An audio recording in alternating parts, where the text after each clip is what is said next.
Hey there. Tonight we're going to take a walk. Not a pleasant one, not a relaxing one, and definitely not one you'd sign up for voluntarily. We're heading into one of the darkest, wettest, most miserable corners of World War II. Welcome to the Hürtgen Forest. It's late 1944. The Nazis are losing, technically, but no one's celebrating, especially not the American troops, who've just been ordered to clear out a patch of woods in Western Germany. Sounds simple. It's not. So before we get into it, make sure you're comfortable. Grab a blanket, maybe make some tea, turn the lights down. And if you're trying to fall asleep, don't worry. This story moves slowly, and it's mostly unpleasant. Perfect for drifting off. Unless you're into personal suffering and tactical failure, in which case, congratulations, you're in the right place. Now if you're imagining a heroic war movie with swelling music and noble sacrifices, go ahead and put that image in the trash. This isn't a story of glory. It's a story of mud, fog, frostbite and bureaucratic confusion. It's the kind of campaign where soldiers froze to death in their sleep, got shelled while going to the bathroom, and spent weeks marching in circles through a forest that seemed like it was actively trying to murder them. And in many cases, it was.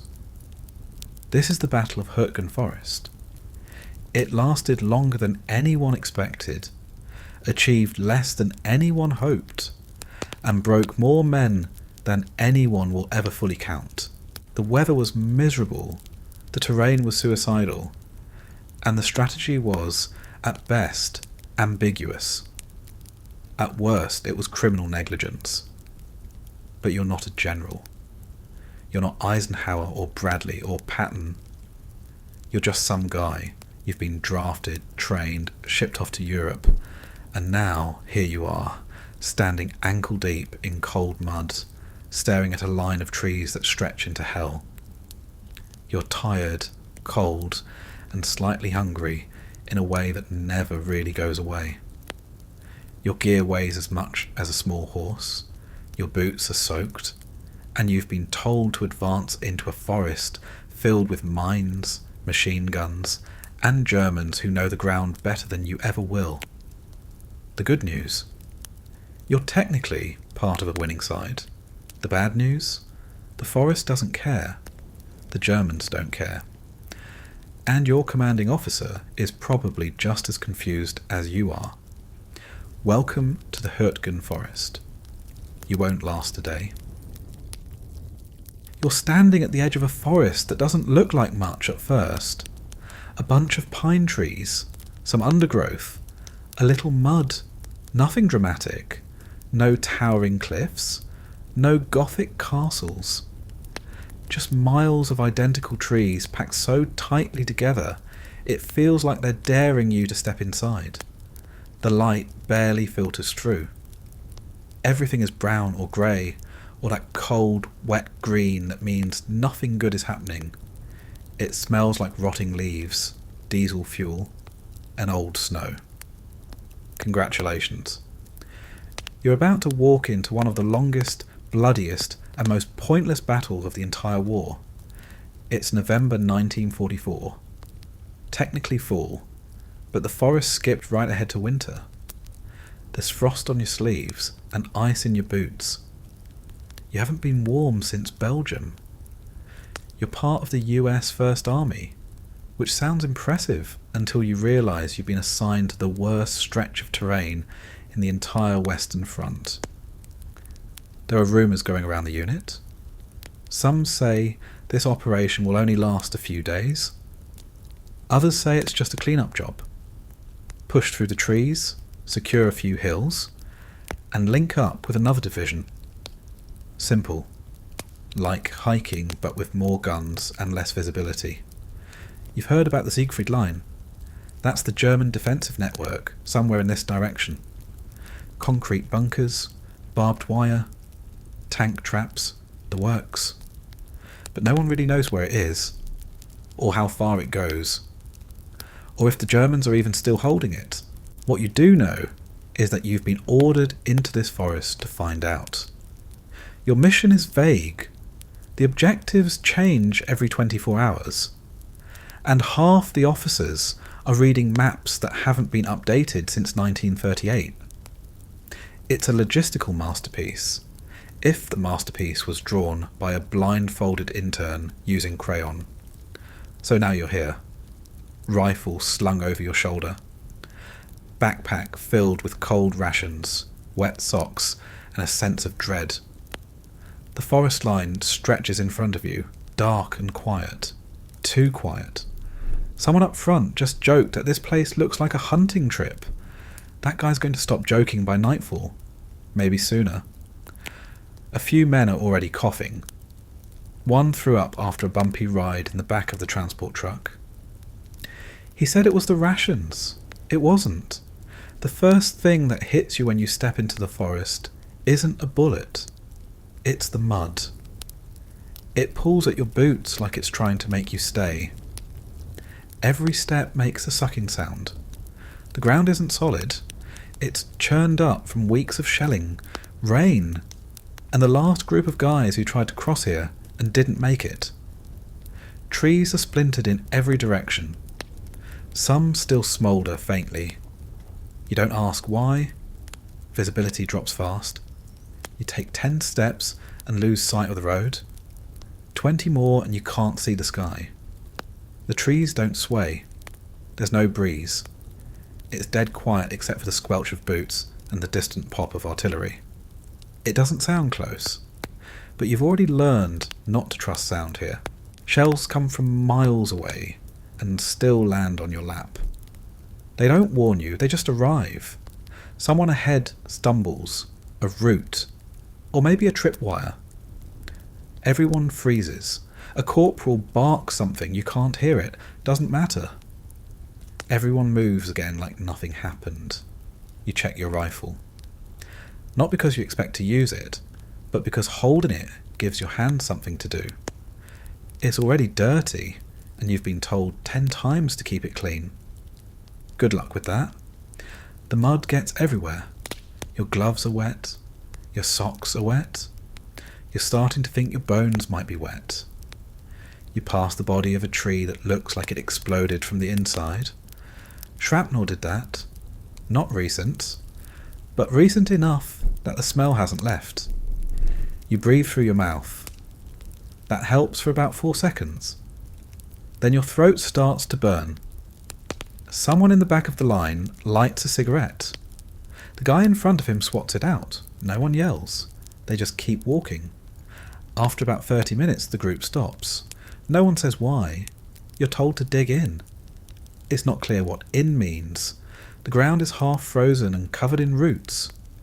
But you drop your pack and start scooping out mud with a shovel that looks like it's from the last war. You're aiming for something like a foxhole, but what you end up with is more like a depression in the earth that fills with water the moment you blink. You sit in it anyway. That's where you'll be for the next few hours, or maybe all night. You ask someone nearby if this is the front line. They shrug. No one really knows. The forest doesn't have front lines. It just has trees, some of which shoot back. A lieutenant passes by, says something about mines. You nod like that helps. You haven't seen any mines. Then again, you wouldn't until you stepped on one. You shift your weight. The ground squishes under you. There's no enemy in sight. That's the worst part. You'd think seeing the Germans would be scary. It is. But not seeing them is worse. The forest hides everything. They're out there. You hear them sometimes? Maybe. A crack of a twig. A rustle. Could be wind. Could be someone moving. Could be nothing. You don't know. And you won't know until it's too late. It starts raining. Because of course it does. Cold, slow, and somehow seeping through your helmet. You pull your coat tighter. The guy next to you mutters something. You think it was a prayer, or a swear, or both? Someone across the line sneezes. No one says, "Bless you." Blessings feel out of place here. A runner appears from somewhere and passes a note to the lieutenant. He reads it, folds it, and disappears again. No announcement. You assume that means nothing has changed. You hope that means nothing has changed. The rain picks up. Your foxhole is now a puddle. Your legs are cramping, but you don't move. Standing up feels dangerous. Sitting feels pointless. So you crouch, rifle across your lap, water pooling around your knees, and try not to think too hard about the word advance. Night falls in stages. First the light fades, then the temperature drops, then the sounds shift. Less talking, less movement. The forest starts making different noises. Creaking, hissing, whispering, if you believe in that sort of thing. You don't? Not really. But you're starting to understand why some guys say this place is cursed. It doesn't feel like a battlefield. It feels like it's waiting for something. And you're the something. No campfires, no songs, no banter, just the occasional clink of metal, and the low sound of someone trying not to cough. You eat from a tin without tasting it. Coal beans? Maybe. Hard to tell. The label peeled off days ago. Someone pulls out a chocolate bar and splits it 5 ways. It's the best thing you've tasted all week, and it's mostly wax. You try to sleep. That doesn't work. The ground is too wet, your gear is too heavy, your nerves are too loud. You hear artillery again, closer this time, not incoming, just thudding in the distance. Someone else is getting hit. You should feel bad. You mostly feel relieved it's not you. Then you feel bad about that. Then the cold sets in again, and you stop feeling anything. Morning arrives without fanfare. Just a gradual shift in colour. Grey mostly. The trees look the same. The mud looks worse. You stretch. Bad idea. Something pops in your back. The guy next to you is snoring quietly. You think about waking him up. You don't. He probably needs the rest. You also probably need the rest. Too late. A voice calls out from down the line. Something about moving out. No one cheers. No one even sighs. You just stand, lift your pack, and prepare to do it all over again. The trees are waiting. So is the enemy.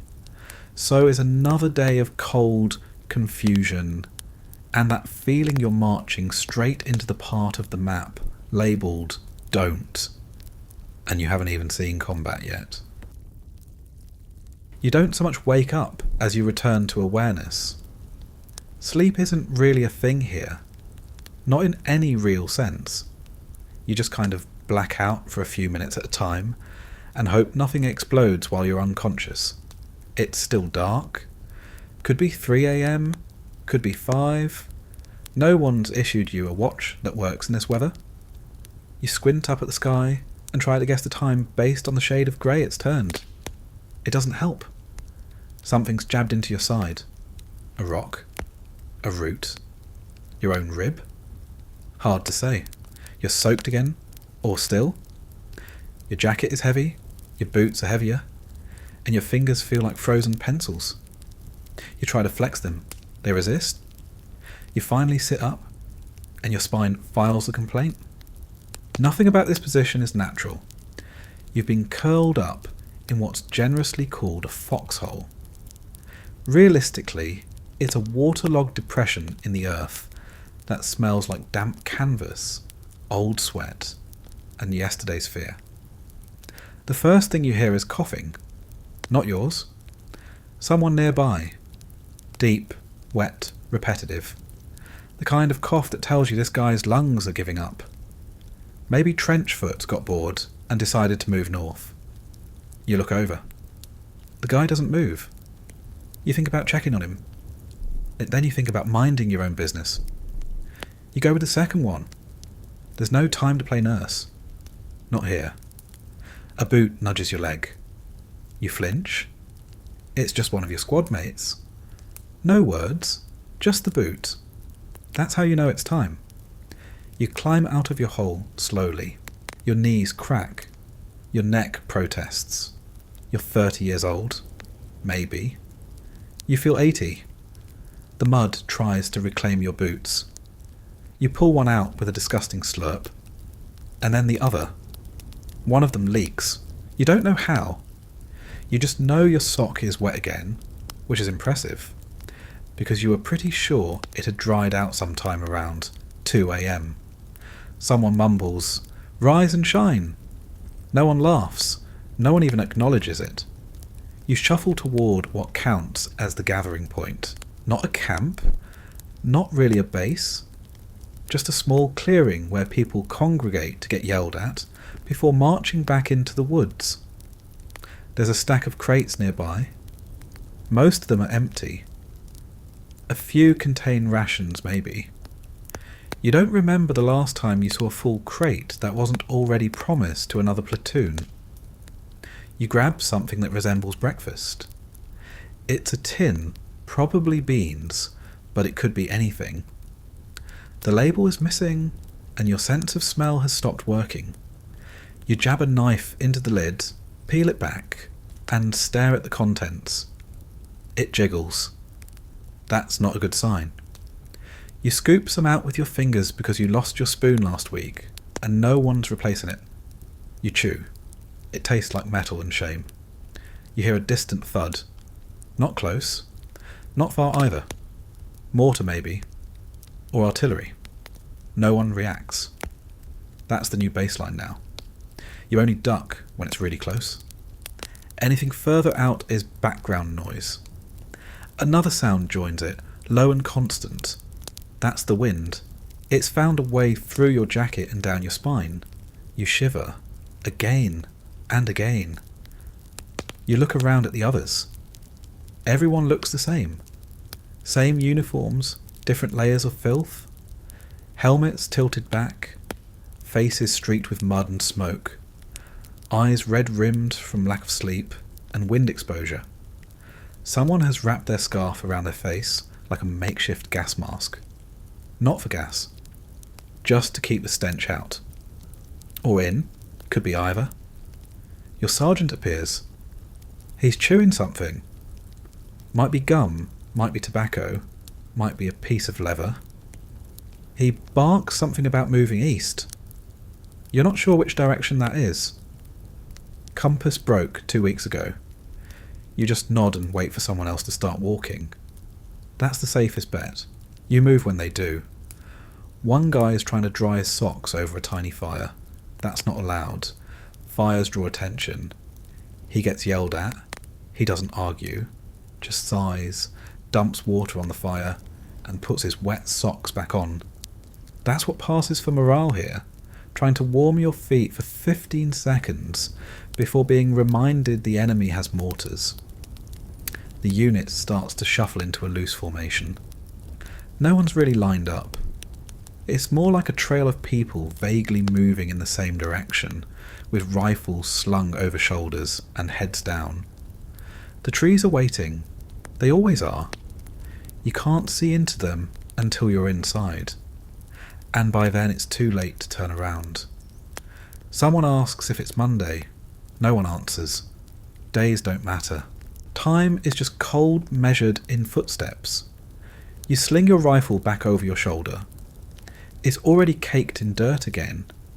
You wipe it with your sleeve. Now your sleeve is also dirty. It's a never-ending cycle. You check the safety. Then you check again. You've seen what happens when someone forgets. It's loud, it's fast, and there's usually no third check. Marching into the woods is different every time. Sometimes it's a narrow path between trees. Sometimes it's just crashing through underbrush and hoping you don't trip over a root or a corpse. The soil under your boots is soft, but not in a friendly way. It absorbs noise and gives nothing back. You step, and it just eats the sound. There's something wrong with how quiet this place gets. It's not peaceful, it's suspicious. Your ears are always tuned to that one unnatural sound. The click, the snap, the high-pitched whine that means something just left a barrel and is heading your way. You've learned to react faster than you think. You've also learned that sometimes it doesn't matter. The guy behind you is humming. Just a little. A low tune. Something from back home, probably. You don't ask. You just let it fill the space for a minute. Then he stops. Maybe he forgot the rest. Maybe he remembered where he is. You keep walking. The fog is thicker now. It settles between the trees like it's been waiting. You can see 10 feet ahead, maybe 15. Shapes move. Some of them are people. Some are trees. Sometimes you're not sure. You keep your head low and your eyes forward. The first shell lands a few 100 yards away. You feel it before you hear it. A low vibration through your boots. Then the sound. Then the echo. No one yells. You all just freeze for a second. Then keep moving. That's how it goes now. There's no formation anymore. Just movement. You're surrounded by bark, roots, and the faint feeling that something is about to go very wrong. It always feels like that. And sometimes it does. A runner stumbles up, says something about a new position. Better visibility, better cover. You don't believe it, but you nod. He runs off again. That's his job. Running through hell with half the information and none of the authority. You're told to dig in again. You look at the ground. It's the same as yesterday. Frozen mud, tangled roots, hidden rocks. You pull out your shovel and start digging. It's mechanical now. Muscle memory. Dig, scoop, curse, repeat. You glance up. Trees are thinner here. That's bad. It means less protection from shell bursts. Less cover from machine gun fire. Less of everything except sky. And you don't want to see the sky. The sky is where death comes from. You keep your eyes low. Someone's muttering nearby. A prayer maybe. Or a grocery list from a life that feels 3 years ago. You keep digging. Another shell lands. Closer this time. You feel the ground shift under you. Dirt rains down from above. A branch snaps and falls beside you. You don't flinch. That reaction got burned out last week. You finally get your hold deep enough to crouch in. You slide into it like it's a second skin. Someone tosses you a piece of bread. Stale, hard, and a little bit mouldy. You eat it anyway. It gives your jaw something to do. A few words pass between the men. Not full sentences, just noises. You all understand. Words are inefficient here. You glance at your watch. Still broken. Still 12. You wonder if it'll ever move again. Maybe it's smarter than you. Maybe it knows to stop counting time in a place like this. The fog gets thicker. A shadow moves at the edge of your vision. You don't look. You just tighten your grip on your rifle and wait. The trees will tell you what it was. Or they won't. Either way, you'll find out soon enough. You shift in your hole and try to find a comfortable position. There isn't one. You lean back against the mud and close your eyes for a second. Just a second. It's going to be a long day. You're not sure how long you had your eyes closed. Might have been a minute. Might have been 20. Long enough for your back to start aching again and your left foot to go numb. You stretch and something pops in your shoulder. It's not a satisfying pop. It's the kind that makes you quietly wonder if you're falling apart one joint at a time. You don't have time to check. Orders are already being barked. Not shouted, not explained. Just barked. Everyone starts moving again. That's how you know it's time to get up. You climb out of your hole with all the grace of a man exiting a coffin. The air hits you immediately. It's colder than before. The kind of cold that doesn't just wrap around you. It gets inside. You feel it behind your eyes, under your fingernails, down your spine. It bites in places you didn't know could be bitten. Your jacket is stiff. Not from ice, but from layers of dirt, sweat, and whatever industrial-grade adhesive is created when wool and human misery ferment together. Time to gear up, not for battle, not for glory, just to survive standing still. You start with the jacket. It's heavy. Not because it's designed to be, it just is. Every inch of it holds water from last night's fog, rain from 2 days ago, and the cumulative bad decisions of whoever decided canvas was a good idea in freezing temperatures. The buttons are stubborn. Your fingers are stiff. You use your teeth to help. Probably not the most hygienic methods, but that ship sailed when you stopped brushing your teeth 5 weeks ago. Next come the boots. Or more accurately, the leather foot prisons that used to be boots. They're caked in mud so thick they've become part of the terrain. You kick them against a rock to loosen the worst of it. The mud wins. You give up and yank them on anyway. Your socks are still damp from yesterday, but you put them on again because that's the only pair you've got that aren't frozen solid. You tug at the laces, they creak. That's not a good sign. You double knot them and pretend they're secure. Gloves. Or what's left of them. One has a hole in the palm, the other is missing a finger.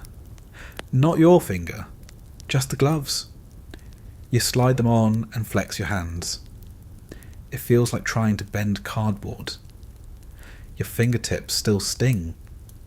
That's either a good sign or the last one before they stop stinging entirely. Now the belt. Always with the belt. It's a collection of pouches, clips, and straps designed by someone who hated human anatomy. You hook the canteen. It sloshes like a dying fish. It's half full of lukewarm water and a layer of film that probably wasn't there yesterday. You screw the cap back on and move on. Next is your ammo pouch. Feels light. You don't say anything. You just make a note to count later. Then forget to count later. The pack. You lift it, regret it, set it down, consider leaving it. Then remember it holds your blanket, your spare socks, your extra ration tin, your map, your entrenching tool, your hygiene kit you haven't touched in a month, and a handful of items you don't even remember packing.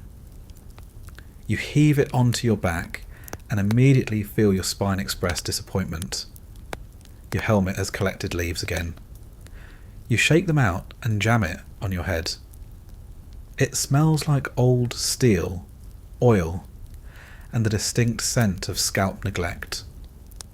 The chin strap sticks. You don't bother unclipping it, you just wedge your jaw in and let it hang there. You look around. Everyone else looks just as miserable. That's comforting, in a way. Shared suffering is the only team-building exercise that really stuck. Someone asks if there's hot coffee. It's not a joke. He's serious. The look he gets in return isn't unkind. It's just blank. Like the idea of hot anything doesn't compute anymore. The closest thing you've had to hot food in the past 3 days was a can of corned beef that got warmed up by accident when a nearby shell went off. You all ate it anyway. You didn't even chew. The wind shifts. It finds its way down your collar and between your shoulder blades. You clench your jaw and hunch forward. It doesn't help. Nothing helps.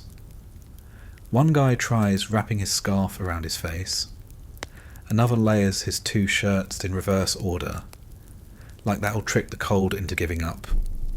You all pretend these things work. You have to. Your sergeant walks past, glancing at everyone's gear. He's got that look. The one that says he's already argued with someone about supplies and lost. He tells one guy to adjust his straps, tells another to tighten his gaiters. Then he stops and just stares at the boots on someone's feet. They're held together with tape and something that might be twine. No one says anything. The sergeant moves on.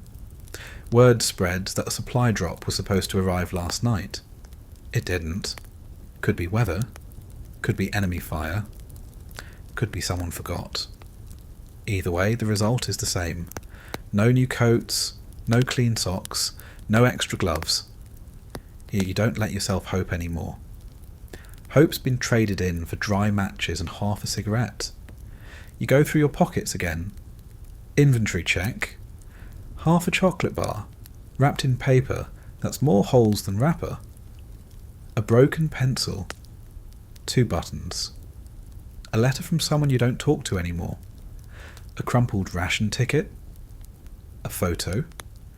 You look at it for a second, then fold it back into your pocket. Not because you're sentimental, just because it's a distraction. You'll need that later. Someone's trying to light a fire using a metal can, some twigs, and sheer stubbornness. The flame catches for a second, then dies. He stares at it like he might start crying, or punching it. Hard to tell. You want to help, but you also don't want to get attached. Fires attract attention, and attention gets people killed. You hear the phrase frostbite patrol passed around. That's what they're calling it now. The medics walking the line, checking for black toes, dead fingers, cracked lips bleeding into bandages that no one has the time or materials to replace. You look down at your own hands. They're red, swollen, still moving but slower. You flex your fingers again, just to make sure they still know who's in charge. You pull your scarf up over your face, then your collar over that. Your breath fogs up the inside of the fabric and condenses instantly. Tiny drops of water start to form near your chin. You think about how weird it is that you can actually feel the cold freeze your own breath to your neck. Then you stop thinking about it. Doesn't help. You adjust your rifle strap. Too loose. Now too tight. You settle on uncomfortable. It's the closest thing to consistency you've got. Someone mutters that this cold will be the death of them. Another guy says it already is. No one corrects him. You're told to move out again. Slowly. Single file. No noise. Just gear creaking. Boots squelching. And the occasional clink of metal. You walk past a tree with icicles hanging from the bark. You glance up. The branches are heavy with snow that hasn't fallen yet. You hope it stays there. Falling snow is silent, but heavy, and it lands like a sack of wet cement. Your breath fogs in front of you. It lingers, then disappears, like everything else here. You reach another temporary position, not a real outpost, just a place someone marked on a map once and decided was important. There's a shallow trench, a few logs stacked as cover. It's mostly mud and memory. You're told to take position. You do. Someone hands you a wool blanket. It's frozen. You unfold it anyway and drape it across your knees. It helps a little. Not much.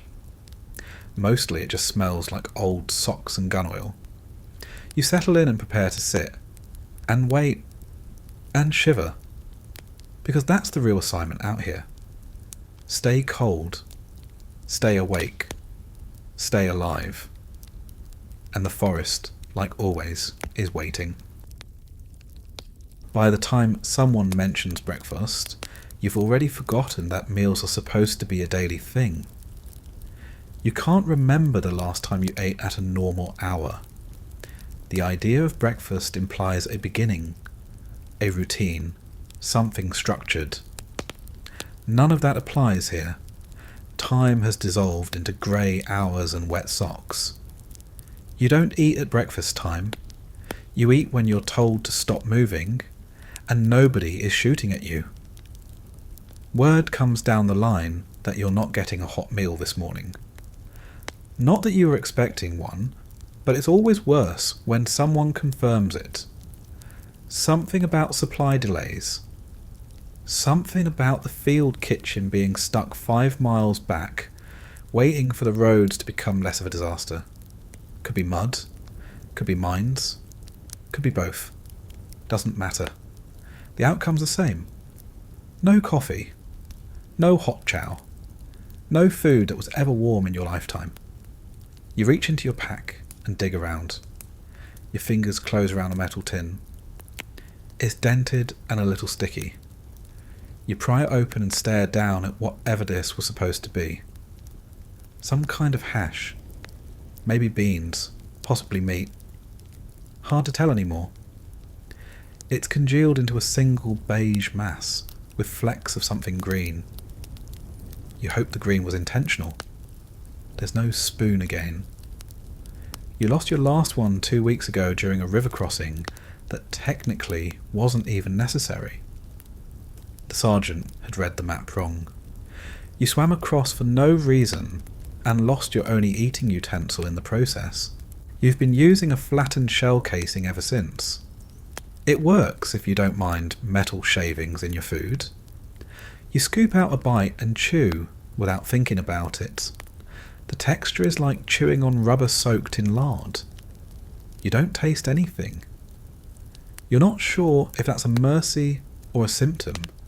The guy next to you is gnawing on a chunk of hardtack. It breaks with a snap, like old drywall. He spits out a piece and mutters something under his breath. Could be swearing. Could be prayer.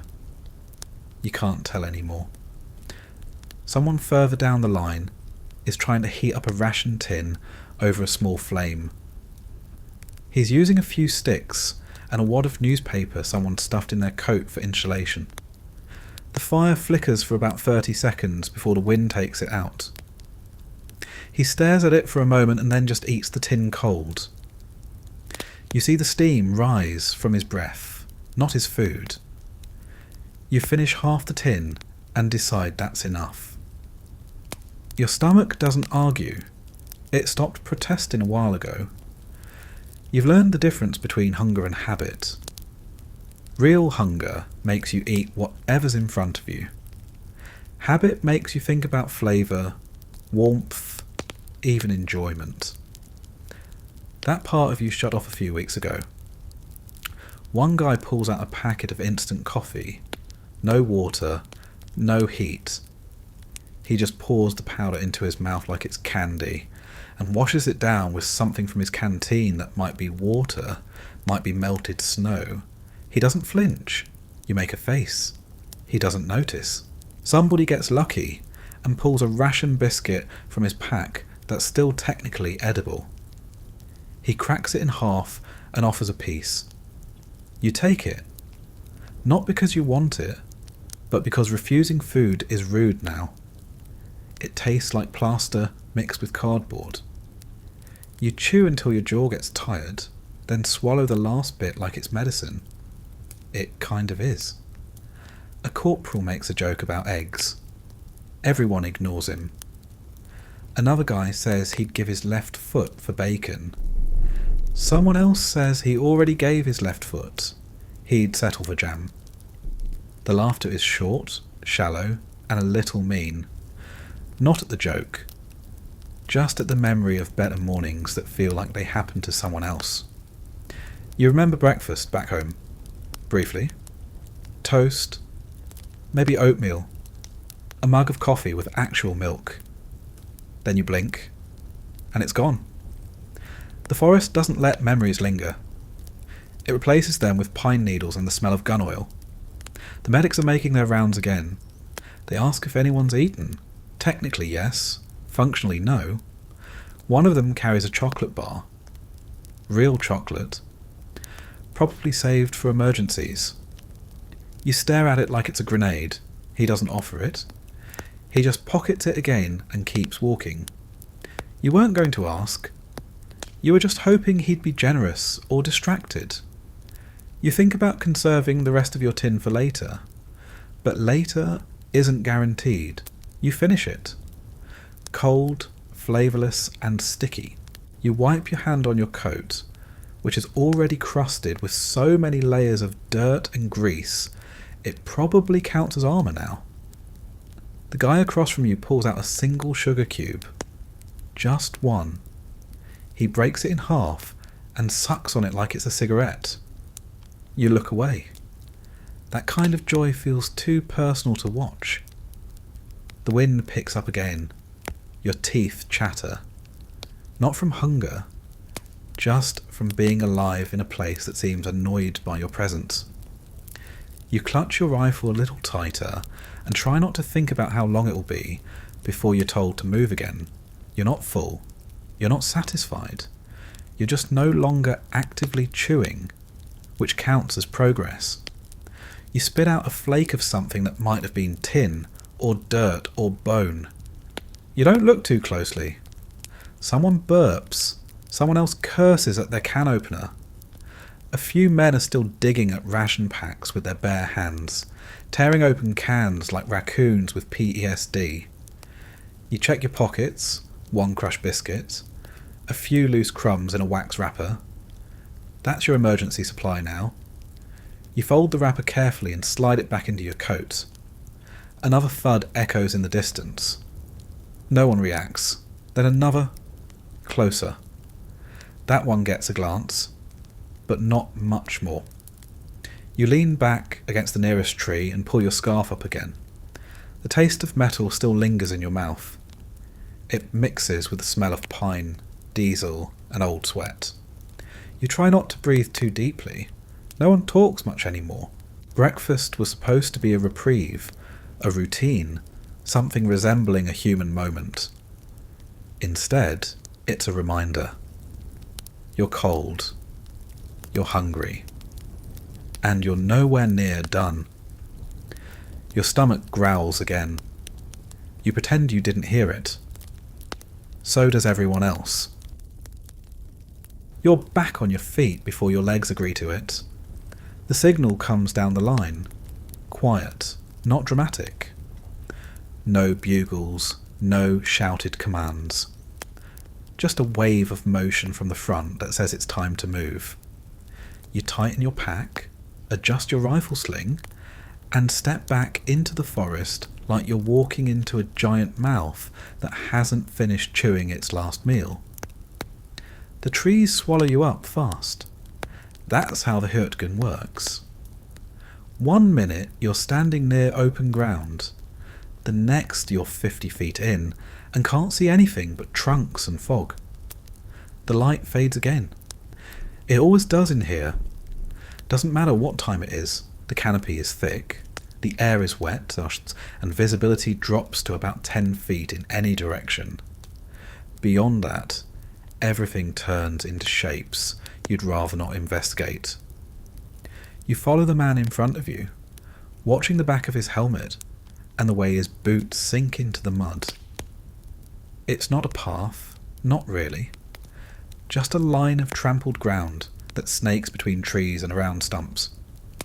You don't ask where you're going. You don't think anyone knows. The map says advance, so that's what you're doing. Forward, always forward. The air smells like wet wood and rust. Every breath feels like it's going through a filter made of bark and mould. You keep your mouth closed. It helps with the cold. Doesn't do much for the taste. You step over a root that looks like it might grab your ankle. Someone behind you doesn't notice it in time and goes down with a muffled curse. He's up again quick. Nobody stops to help anymore. If you're moving, you're fine. If you're not, someone will yell eventually. Maybe. Somewhere ahead, a twig snaps. Everyone freezes. Rifles come up. Fingers on triggers. You wait. Nothing happens. Could be an animal. Could be wind. Could be one of your own. Could be a sniper watching you through a scope. deciding whether you're worth the bullet. You keep moving. The deeper you go, the more the forest feels like it's leaning in. The trees are packed tight. Branches reach out and grab at your gear, scrape against your helmet, slap your face if you're not paying attention. The ground rises and falls unpredictably. Tiny ridges, sudden dips, all of it covered in slippery leaves that mask whatever's underneath. Roots, rocks, the occasional discarded helmet.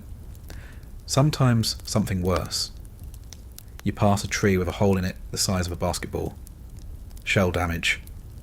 The bark's charred black around the edge. Inside, it smells like cooked wood and damp rot. You don't stop to look. You've seen enough trees bleeding splinters to know what that means. A guy ahead raises his fist. Everyone stops. You crouch instinctively. The cold mud welcomed you back. No gunfire, just silence. Then a whisper travels back. Wire ahead. Booby traps. Tripwires strung low between trees, nearly invisible unless you're looking for them. Someone goes forward with a stick, poking at the ground. It's slow. Painfully slow. But nobody complains. Fast is how you die. The group bunches up, waiting for the all clear. You adjust your helmet. Again. It never sits right. You're sweating now, despite the cold. Your jacket traps moisture like a greenhouse, and the exertion from walking makes it worse. Your back is soaked. Your toes are freezing. Your hands are both. You see something in the brush. Movement. A glint. Maybe nothing. You keep your eyes forward. Looking sideways is how you lose your footing. Or your rifle. Or your nerve. The wire is cleared. You move again. Deeper. There's talk of a ridge. Not far, they say. Just past the next draw. But the terrain lies. Every not far turns into another hour of climbing over deadfall and sliding down mud. Every just past this hill is followed by 2 more. You learn not to believe in ridges until you're standing on one, and even then you doubt it. You hear gunfire in the distance. Short bursts, American rifles. Then silence again. Could be a skirmish. Could be a patrol running into something they weren't supposed to. You don't change direction. You just walk a little lower, eyes on the trees. Ears tuned, nothing in particular. Another root grabs your boot. You nearly fall. You catch yourself on your rifle, then brush off the worst of the mud. It clings anyway. Your knees are already caked. Your elbows too. Everything you own is now some shade of brown, or green, or grey. Someone hisses from behind. A warning! You stop. A minefield was reported in this area yesterday. No markers, of course. The snow hides everything. You scan the ground. There are no clues, no signs.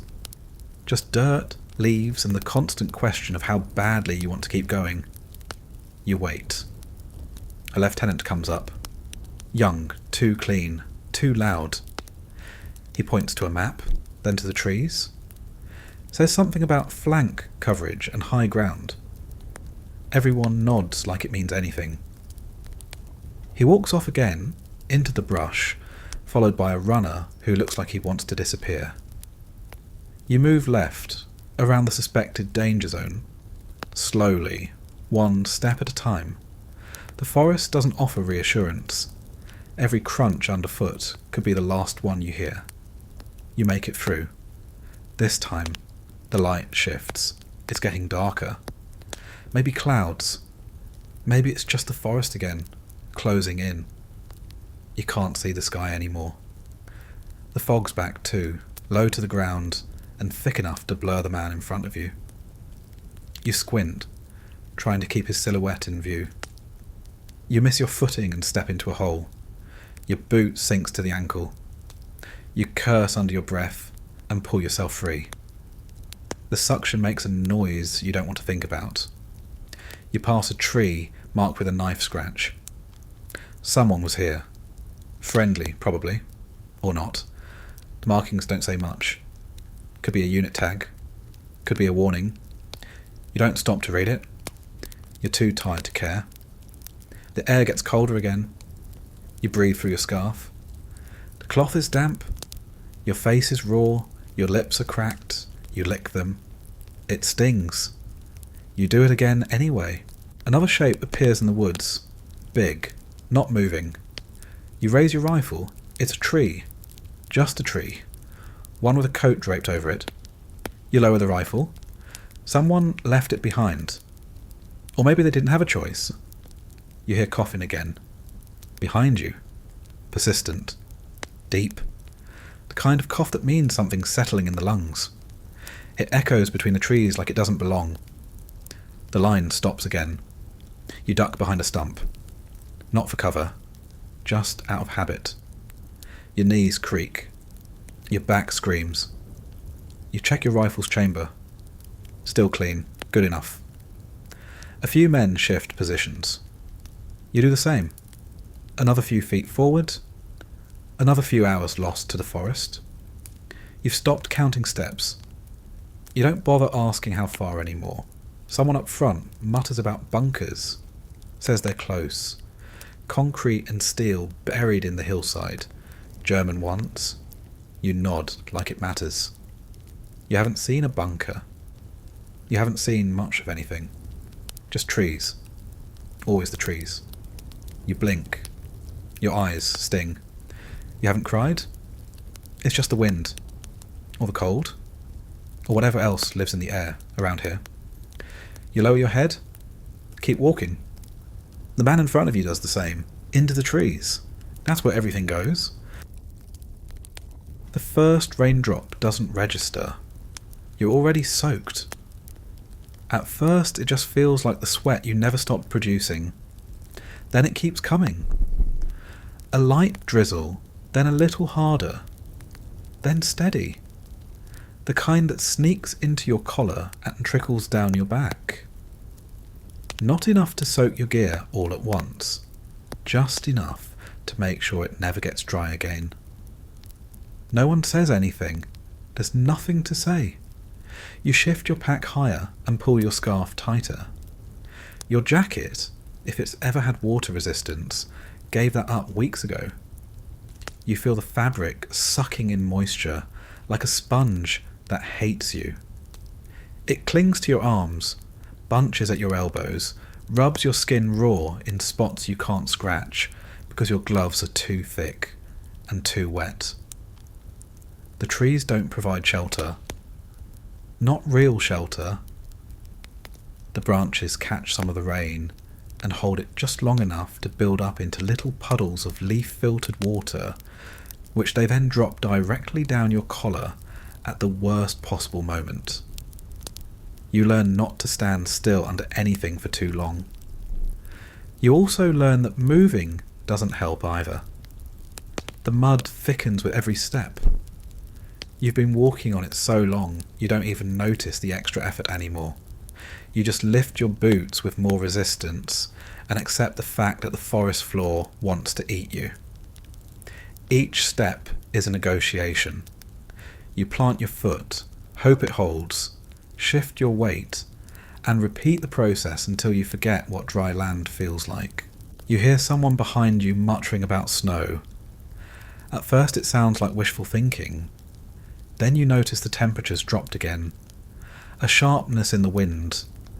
The kind that slices, not blows. You breathe through your nose and feel the sting all the way to your chest. You keep moving. Then it happens.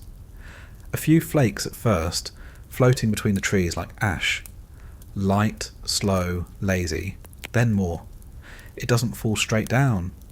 It drifts sideways, pushed by gusts that sneak under your helmet and slam into your ears. You hunch instinctively. Everyone does. Snow doesn't have the courtesy to be scenic out here. It turns visibility from bad to worse. Now you can't even see the guy 5 feet ahead of you without squinting. Your gloves are useless. They're wet on the outside and damp on the inside, and now the cold is creeping into your fingertips.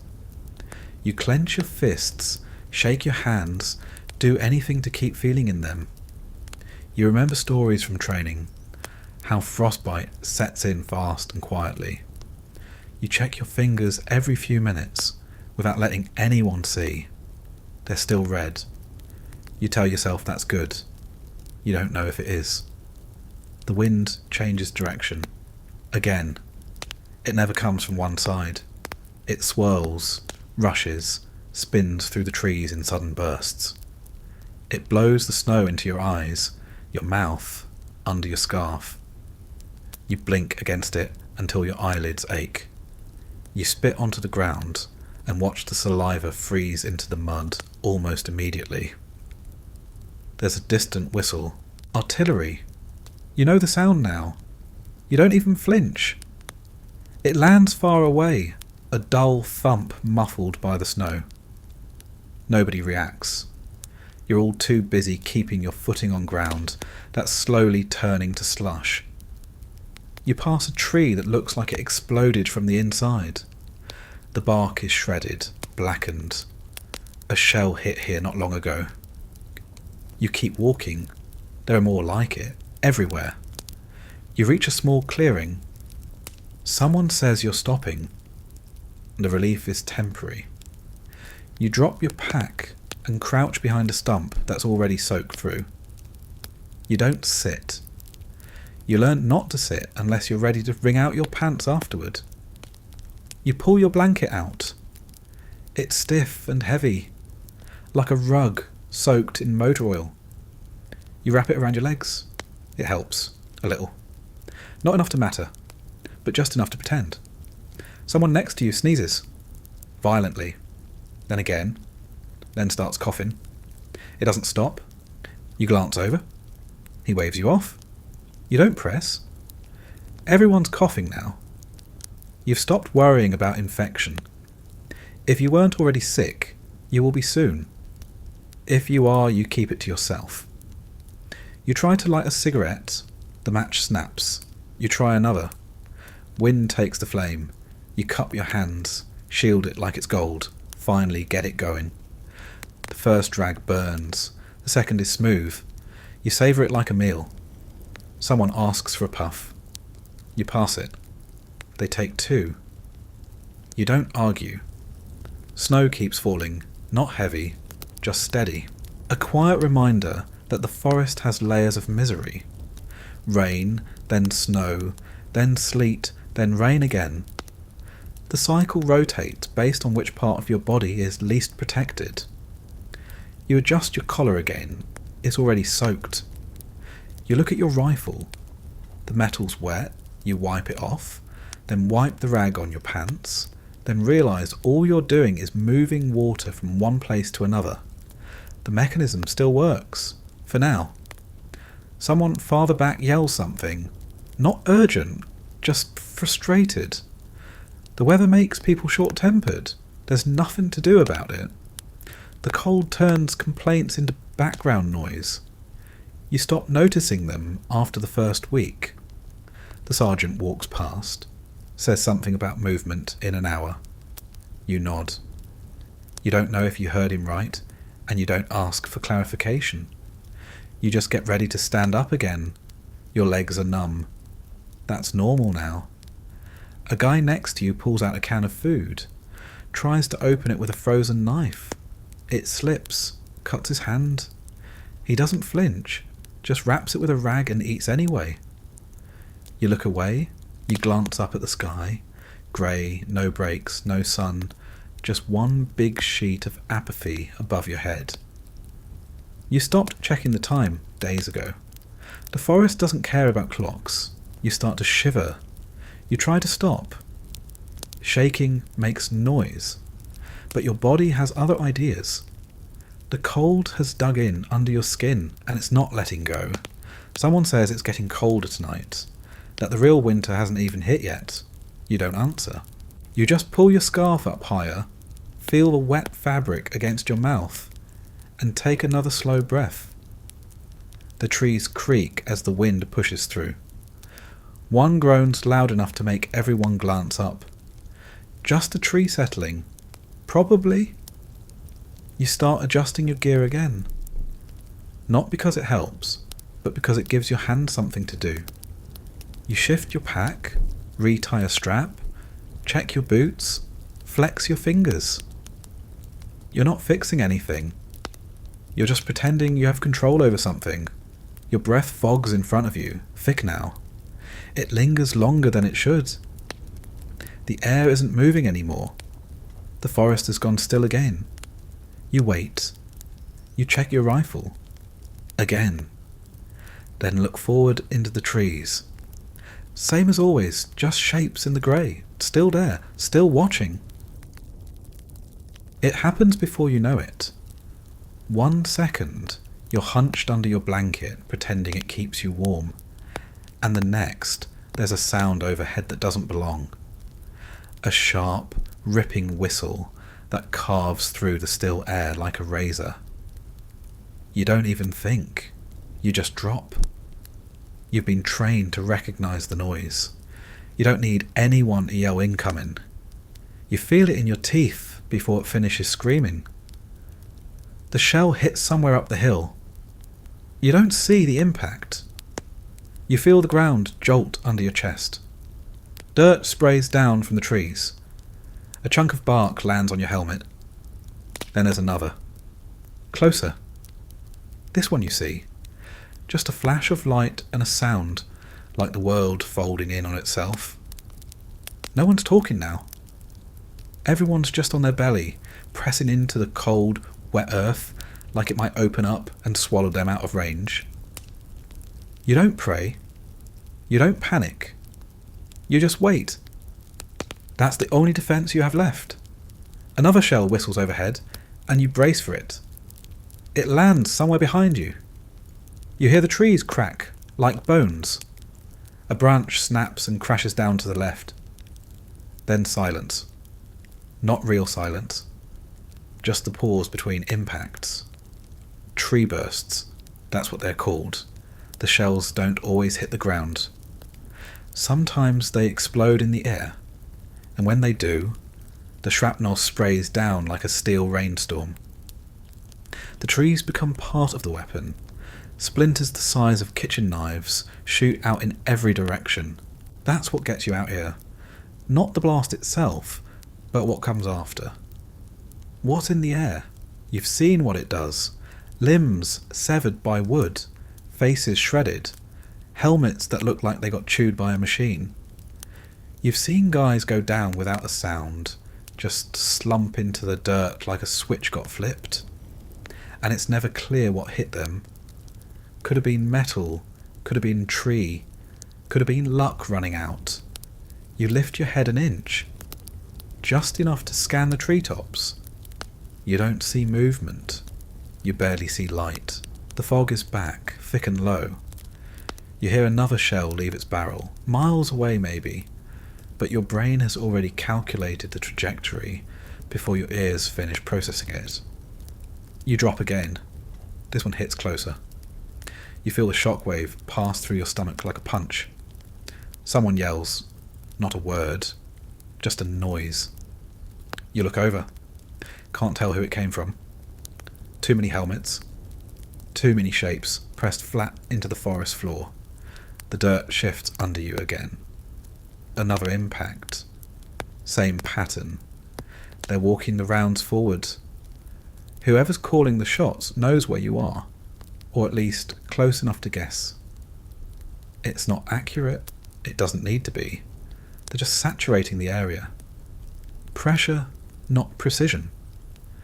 You roll onto your side and press your face against your arm. It stinks. Wet wool and old grease. But it's better than the open air. You cough once. Quiet. The air isn't just cold anymore. It's toxic. Smells like charred wood, cordite and wet iron. Your throat tightens. Your eyes burn. The blast pressure pulls the oxygen out of the air around it. You're not breathing right. None of you are. Another shell hits somewhere deeper in the forest. You hear the trees falling before the sound catches up. It's a slow crash, then a thump, then stillness. like a giant sat down. You feel the tremor in your elbows. Someone's groaning nearby. Not loud, just low and constant. It blends with the wind. You glance over. There's movement in a hole a few feet away. A hand reaching for a helmet that's no longer on a head. The man is still breathing. You know because steam rises every time he exhales. You think about moving, helping. But you're not a medic, and your legs don't feel like moving. You stay where you are. Half out of fear, half because you've learned that one wrong step is all it takes to make your own blood part of the fog. You check your body just to be sure. Hands still working. Feet still there. No sharp pain. You don't remember hearing anything near you, but the blast radius of a tree burst is a guessing game. You pat your chest, jacket's torn, no blood, just dirt. You're lucky. This time, a voice hisses low. Orders to move. Crawl, not stand. You dig your elbows into the muck and slide forward like a slug in uniform. The cold doesn't matter now. The air is filled with dust and debris and smoke, but you keep going. Your knees scrape roots. You bite your tongue. You keep moving. The new position is a ditch. Not a trench, not dug properly, just a natural depression someone found. There's room for 3 men. 4 if nobody wants to breathe. You squeeze in next to someone you haven't spoken to since last week. He nods. You nod back. No words, just shared exhaustion. You check your rifle, still functional. Barrel's muddy. You wipe it. Won't matter if the next round lands here. But it gives your hand something to do. Above you, the trees sway. Not gently. They rock like they're trying to fall over. You don't know if it's wind or the aftershocks from the barrage. The distinction doesn't matter. If one falls, it falls. You've seen what that does too. A guy crushed under a trunk. Clean kill. Fast. Almost merciful. The shelling slows. Gaps between the whistles. Maybe they're shifting fire. Maybe they're reloading. Maybe they're just playing with you. You don't know. You stay in the ditch and wait for someone with stripes to tell you it's safe to move. It won't be, but it's the closest you'll get. Someone finally speaks, says they're pulling back a few yards. Better cover. You nod. Start crawling again. Every movement feels like it costs more than it should. Your joints hurt. Your fingers are stiff. Your lungs don't like the air anymore. You pass a tree stump with a black stain on the side. You don't look at it too long. You reach the next cover point. A few logs piled at an angle. Makeshift shelter. You slide behind it. Sit, try to exhale. Try again. The forest is quieter now. Not silent, just waiting. You can hear distant birds again. Or maybe it's just your ears ringing. The guy next to you mutters that the air hurts. You agree, even if you don't say it. Breathing feels like swallowing glass dust. Every inhale scratches. Every exhale sticks in your throat. You sip from your canteen. The water tastes like metal. You don't care. You drink anyway. Then pull your scarf up again. Not for warmth. Just to filter the air a little. No one tells you when it's over. It's not. The shells will come back. The forest doesn't forget. Neither does the artillery. You wipe your face. Soot on your fingers. Not blood. Not this time. The air settles for now. But it's still wrong. Still heavy. You close your eyes for a second. Just a second. You open them again. The trees are still there. The sky's still grey. The air still hurts.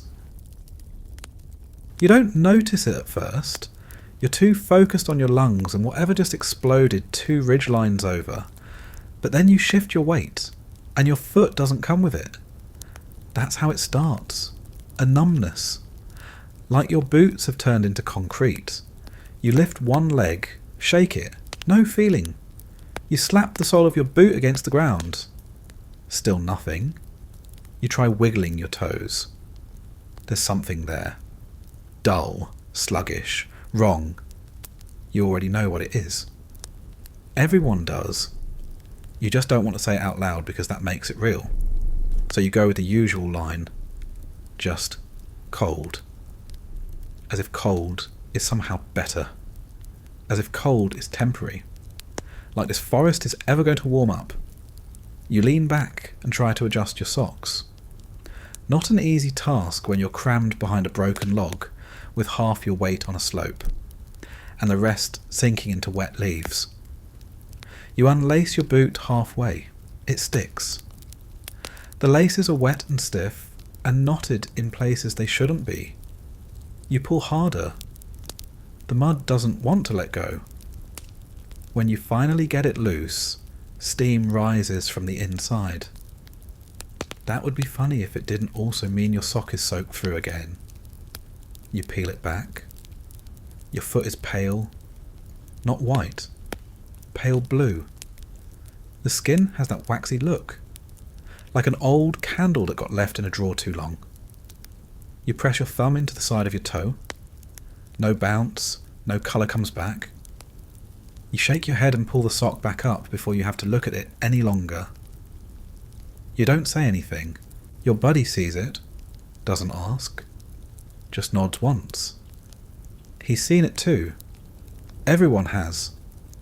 A guy in your unit got hauled off last week because his toes turned black. Just like that. He walked into the woods and came back with 10 dead digits. They carried him out in a stretcher and his boots stayed behind. Nobody wanted to touch them. You relace your boot as best you can. The mud is inside now. It squishes every time you shift your heel. You gave up on dry socks 2 days ago. The spares you've got in your pack are also wet. Somehow, you've wrapped them in oilskin, stuffed them into a tin, and tied it shut. Didn't matter. The moisture got in. It always does. Someone mutters about foot powder, as if anyone still has some. Yours ran out during the second week. You poured it all into your boots one night and it worked for about 10 hours. Then the rain came again. You could have poured it directly into a puddle and gotten the same result. One of the medics gave a talk once, back during training. Keep your feet dry. Change socks twice a day. Elevate when possible. You remember nodding along, writing it down. Now you're lucky if you get 10 minutes to sit, let alone take your boots off without getting frostbite before they go back on. The cold is always faster than you think. You try rubbing your toes through the leather. Not that it helps. It just gives your hand something to do. You flex your foot and try to pretend you can still feel all of it. You lie to yourself just a little. That's the only thing that still works properly. A voice down the line says it's time to move again. You stand up, or try to. Your left foot doesn't lift right. It drags just a little. You limp for 2 steps until you can fake a normal stride. Close enough. The march is slow. Visibility still bad. The ground is worse. Slush. Mud. Ice in some spots. It forms in thin layers that break under your boot and send your ankle sideways. You catch yourself before you fall. You keep going. No one looks back. You don't blame them. You cross through a patch of brush where the snow's mixed with blood. Not fresh. Not ancient either. Just there. Staining the white. You try not to step in it. But the ground doesn't give you choices. Every few minutes you stop and shift your weight. Roll your ankles. Wiggle your toes. Try to keep the blood moving. One guy is stomping his feet softly like he's doing a nervous dance. Another guy just stops and leans on a tree, breathing through clenched teeth. You pass another set of boots, empty, still laced. Someone had to ditch them in a hurry. You don't want to know why. You don't ask. The cold is in your bones now. Not just your feet, your legs too. From the knees down, it feels like you're walking on sticks. No sensation, just movement. You keep testing yourself. Pinching, tapping, flexing, anything. Sometimes it works. Sometimes you just get a dull ache. That's your warning. That's the alarm going off in your nerves, telling you things are going bad slowly. You hear another man ask for a medic. Not loudly. Just enough to be heard. He's limping. Bad. He sits on a rock, pulls off his boot, doesn't even flinch. That's the sign. If it doesn't hurt anymore, you're too far gone. The medic takes one look and wraps it without a word. Doesn't say he's fine, doesn't say he'll make it, just moves on. You sit again. Shift your legs, look down. Still there. Still moving. That's all you've got to work with. Somebody says this is the easy part. That once we get past the forest, it gets better. Roads. Vehicles. Real shoes. You don't even answer. Your boots squelch every time you take a step, and you're pretty sure the toes on your left foot haven't moved since yesterday. You pass a ditch where someone left a footlocker half buried in slush. It's open. A pair of socks, frozen into a solid lump, sits inside. You stare at them for a second, like they're treasure. You don't touch them. Too late anyway. The line stops again. More waiting. Always more waiting. You lean against a tree and take the weight off your feet. Your legs shake. You ignore it. You remember your dad complaining about sore feet once. Long day at the shop? You'd laugh if your face weren't too frozen for that kind of thing. You reach down, unlace your boot again, just to check. The foot still pale. Still there. Still cold. You rub it a little, curse under your breath, and lace it back up. It'll get worse before it gets better. That's assuming it gets better at all. Nobody knows where you are. That includes you, the guy in front of you, and probably the man with the map 3 clicks back who swore this was the right hill. It isn't. Or maybe it is, but it looks exactly like the last 3. Covered in the same trees, the same churned up dirt, the same promising ridge that leads to more fog and more questions. You're told to hold position. Again. So you drop your pack behind a fallen log and sit on it, hoping it's not covering a landmine. At this point, it's a 50-50. You pull out your canteen and sip what tastes like rust. It's warm, which you'd think would be nice, but isn't. Everything tastes like metal and regret. Someone mutters that higher command wants a report. You all laugh, short, dry, and automatic. There's a radio somewhere. You know because you saw a guy carrying it this morning. A big square box with a twisted antenna and a frayed strap. He disappeared into the trees about 2 hours ago to find a better signal. He hasn't come back. One of the corporals fiddles with a smaller set. It crackles, then pops, then dies. He smacks it once and shrugs. Dead battery, he says. Like that's an acceptable explanation during an active military operation. Orders don't come through on time. When they do, they arrive via messengers who look like they've been lost for days. Guys with mud up to their elbows, missing helmets, wearing someone else's gloves. They show up, breathless, hand you a note, and leave before you can ask a single question. The paper is wet. You try to read it.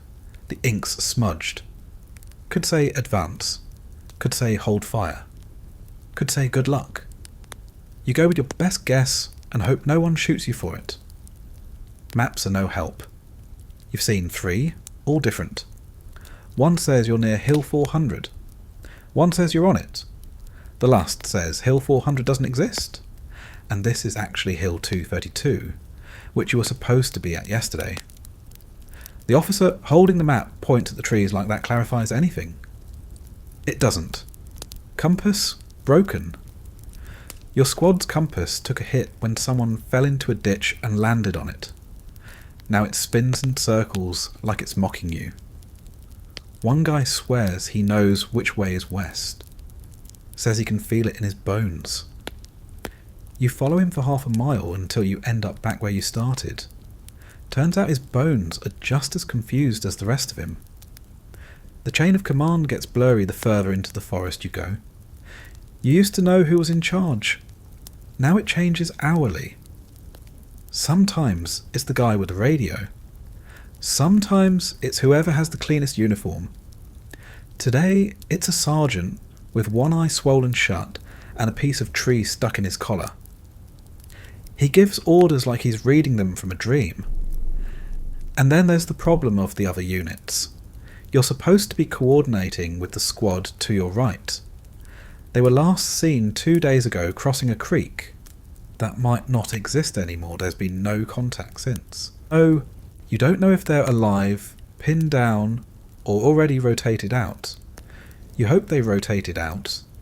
You doubt it. Patrols sent out to check the perimeter get lost. Not for hours, sometimes for days. One came back yesterday, said they'd found a bunker, reported it, and got shelled by their own side. Wrong coordinates. The lieutenant blamed the map. The map didn't answer. Signal flares don't get through the canopy. You shoot one and it hits a branch, explodes too low, and nearly deafens everyone. The smoke drifts sideways, useless in the wind. Even if it made it out, no one's looking up. Everyone's looking down at their boots, the mud, the trees, anything that might be hiding a tripwire, or something worse. You try yelling, doesn't help. The forest eats sound. You shout 10 feet ahead, and it comes out like a whisper. You hear echoes that shouldn't exist, and can't hear the guy behind you, asking for extra rations. The only communication that works reliably is hand signals. Simple ones: stop, move, get down, shut up. That's about all you need. Everything else is implied. You've learned to read glances, head tilts, the way someone breathes right before something bad happens.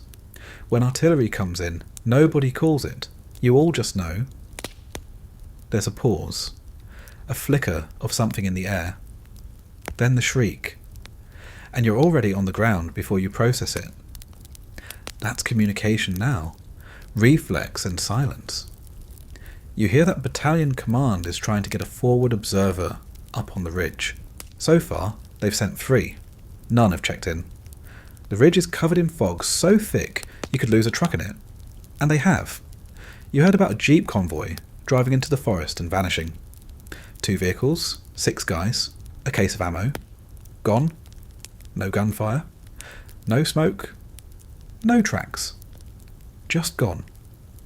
You figure they're stuck in the same loop you're in, walking in circles through pine trees that all look the same. When reports do make it back to command, they're late and wrong. You know because you've read some of them. They say positions are secured that you've never seen. They say the enemy is falling back when you've just taken fire from the same machine gun nest for the 3rd day in a row. One even claimed your company was at full strength. You looked around after reading it. You could count everyone on 2 hands. You stop asking questions. You start assuming nothing is accurate. You stop caring whether you're taking Hill 400 or just circling it forever. All that matters is staying close, not getting separated, not wandering into a minefield or the line of fire from your own side. One guy suggests tying ropes between you, like mountain climbers.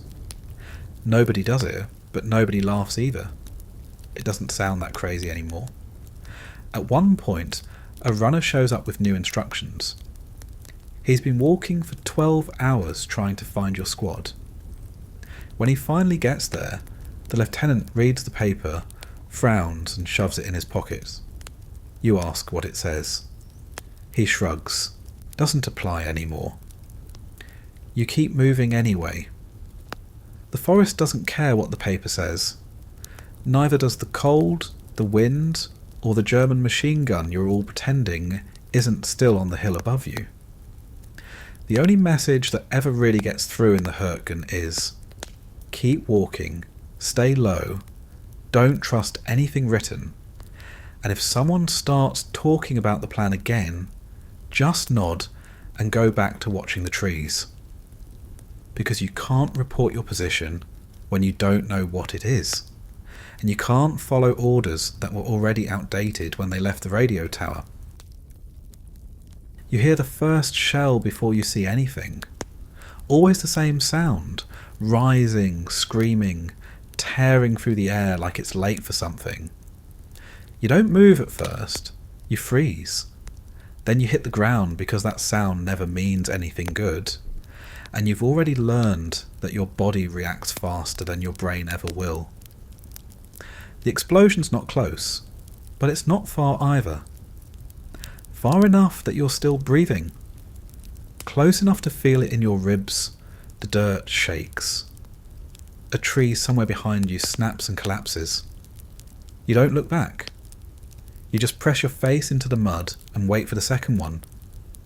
It comes fast. A little to the left this time. You taste dirt and cordite. You taste fear too. You've gotten used to that part. Artillery's not precise out here. It doesn't need to be. It's not about accuracy. It's about pressure. You don't shell a forest to destroy something specific. You shell it to make everything inside it stop moving, start doubting, dig deeper. They fall in threes sometimes, then fours. Sometimes 5 in a row with no pattern. Then nothing. You crawl into a different position and just about start to breathe again before the next one lands 50 feet to your right and reminds you that breathing's optional. The Germans are good at this part.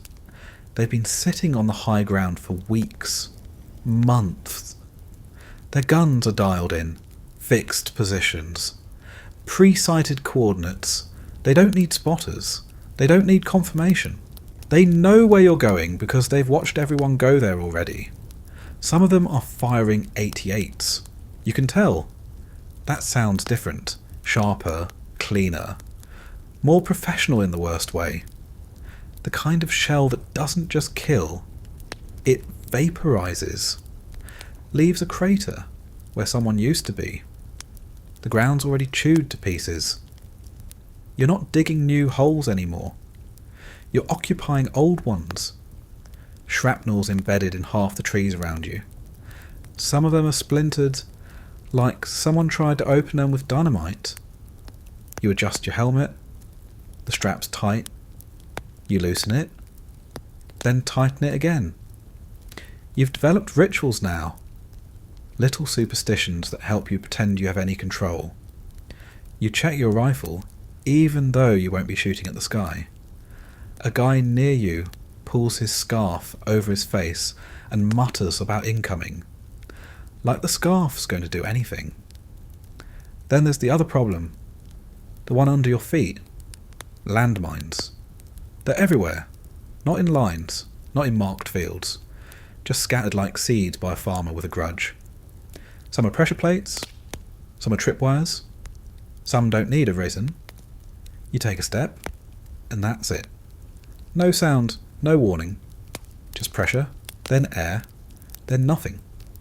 They blend into the ground. Mud covers them. Leaves hide them. Snow makes it worse. You stop trusting your eyes. You start watching the feet of the guy in front of you. You step where he steps. You don't step where he doesn't. You saw what happened to the last guy who forgot. It was quiet. Just a click. Then his legs weren't there anymore. You didn't see him hit the ground. He was already on it, screaming. Not words, just sound. You helped carry what was left. You haven't forgotten the weight. Some of the mines are American, that's the punchline. They were laid weeks ago when this forest was part of the front line. Then the line moved, and now they're in no man's land, which means they're in your path. Congratulations. You're walking through your own country's explosive leftovers. There's a guy with a detector in the squad. He doesn't use it much.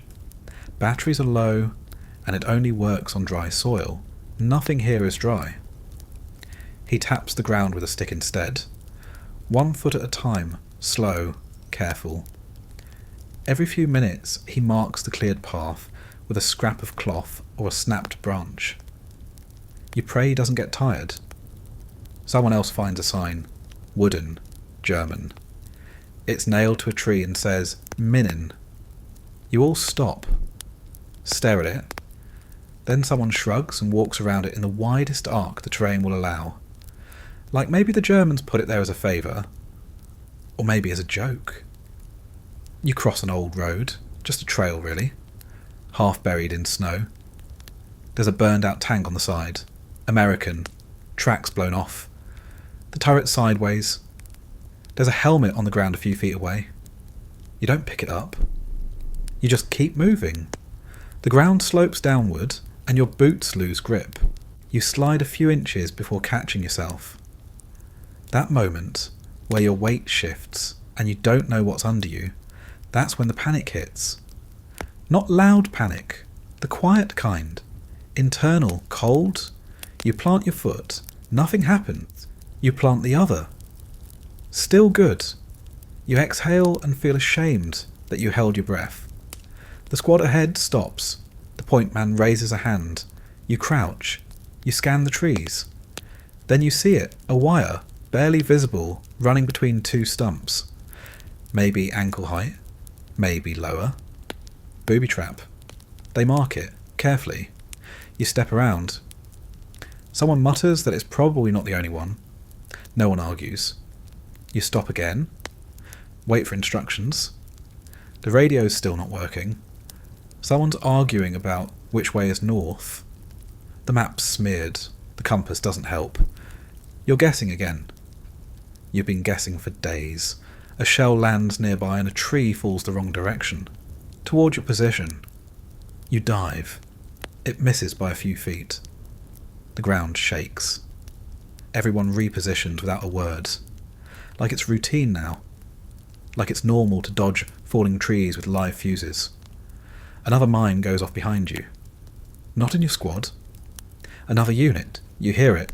Then the yelling. Then nothing. You keep walking. Your ears ring constantly now. A steady tone that never leaves. You can still hear commands. Sort of. You just hope you're not missing the ones that matter. Everywhere you step, the earth is trying to betray you. If the trees don't fall on you, the ground might explode. If the ground doesn't explode, the air might. And if none of those things kill you, well, there's always the chance you'll get shelled again while trying to pee behind a stump. You step, nothing. You step again. Still here. That's how you measure progress now. Not in miles, not in objectives, just in how many more steps you take before something removes you from the count. You were supposed to get resupplied 2 days ago, maybe 3. It's hard to tell anymore. The only clock you have is the sky, and even that doesn't work out here. The sun shows up for maybe 5 minutes a day, if you're lucky, just long enough to give you false hope before it disappears behind another wall of fog and tree limbs.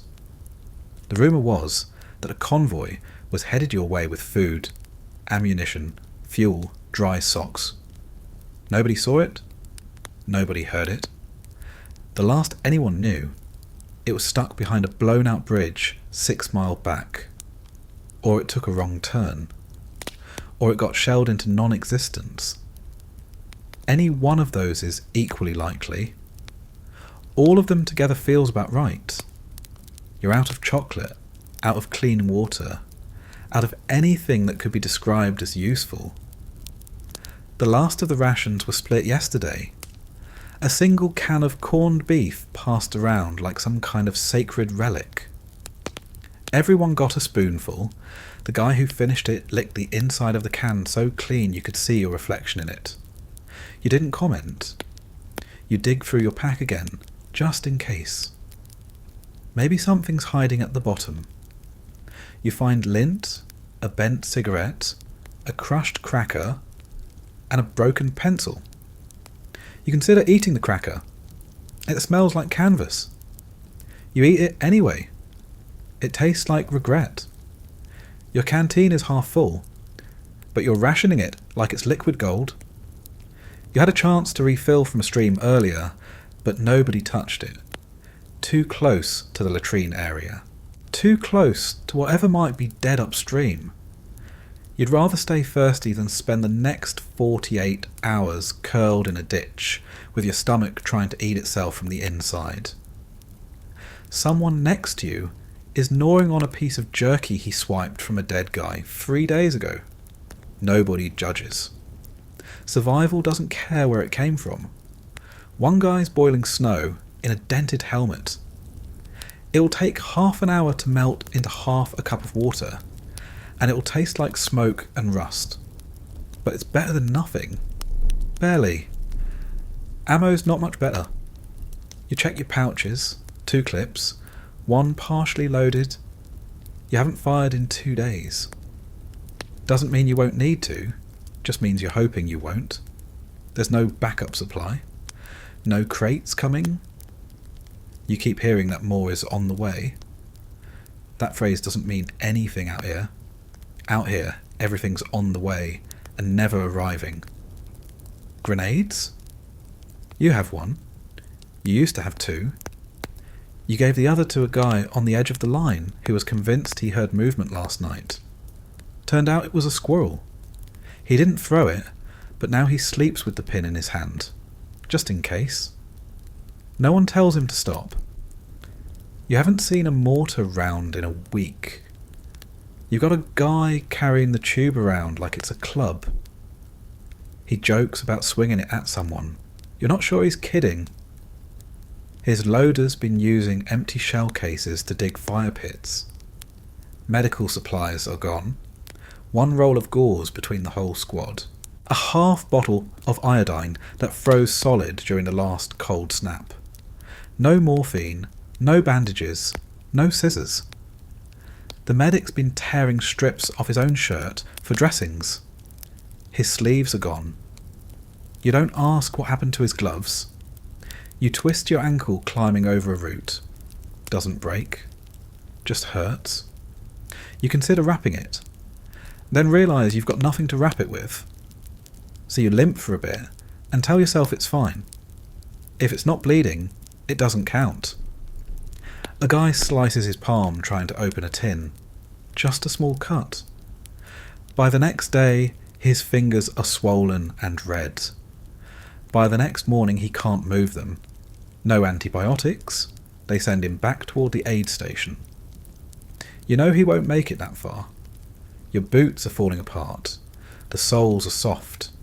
The leather's separating near the toes. You use string to hold the seam closed. Someone else used wire. One guy's boots are so bad, he's stuffed them with torn pages from a field manual. He says it helps. You believe him because you want it to. Dry socks? You dream about them? You once saw a guy trade a pack of smokes for a dry pair. Another guy traded his extra gloves for 2 boiled potatoes. You start doing the math.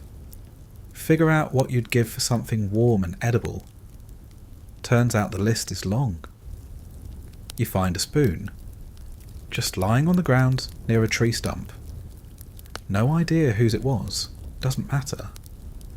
You wipe it on your sleeve and put it in your coat. You don't even care about the dirt.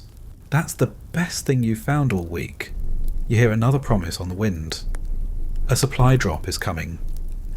Some lieutenant says trucks are being rerouted, or mules, or maybe just guys with backpacks full of tins and hope.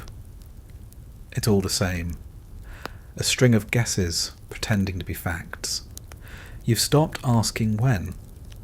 The answers always start with soon and end with nothing. The quartermaster, if he's still alive, probably has a ledger somewhere that says you were issued 3 days of rations, 5 magazines, and a medical kit. That would be hilarious if you had the energy to laugh. Instead, you sit in the mud and chew your last stick of gum until it loses its flavour, then keep chewing it anyway. The guy next to you is melting snow in his mess tin with a lighter that barely works. He's shaking. Could be cold, could be nerves, could be both. He says if he makes it back, he's going to open a grocery store and never say we're out ever again. You tell him you'll come by. Ask for a can of peaches. He nods. Doesn't smile, just nods. You don't bring up the fact that the next meal might be whatever you find frozen under a log. You don't say what everyone's thinking. That supplies is just a word now. One more promise floating out there with the rest of them. Not lies, just fiction no one has the heart to correct. You shoulder your pack again, lighter than it used to be. Not because you're stronger, just emptier. You stand up, boots creak, stomach growls, rifle shifts. Still no food, still no ammo, still no socks, but at least the spoon fits in your pocket. You notice it one morning, or maybe it's afternoon. Time isn't real anymore, so you just go by how heavy your arms feel and how many times you've forgotten what you were doing mid-step. But at some point, you realise your thoughts aren't lined up the way they used to be.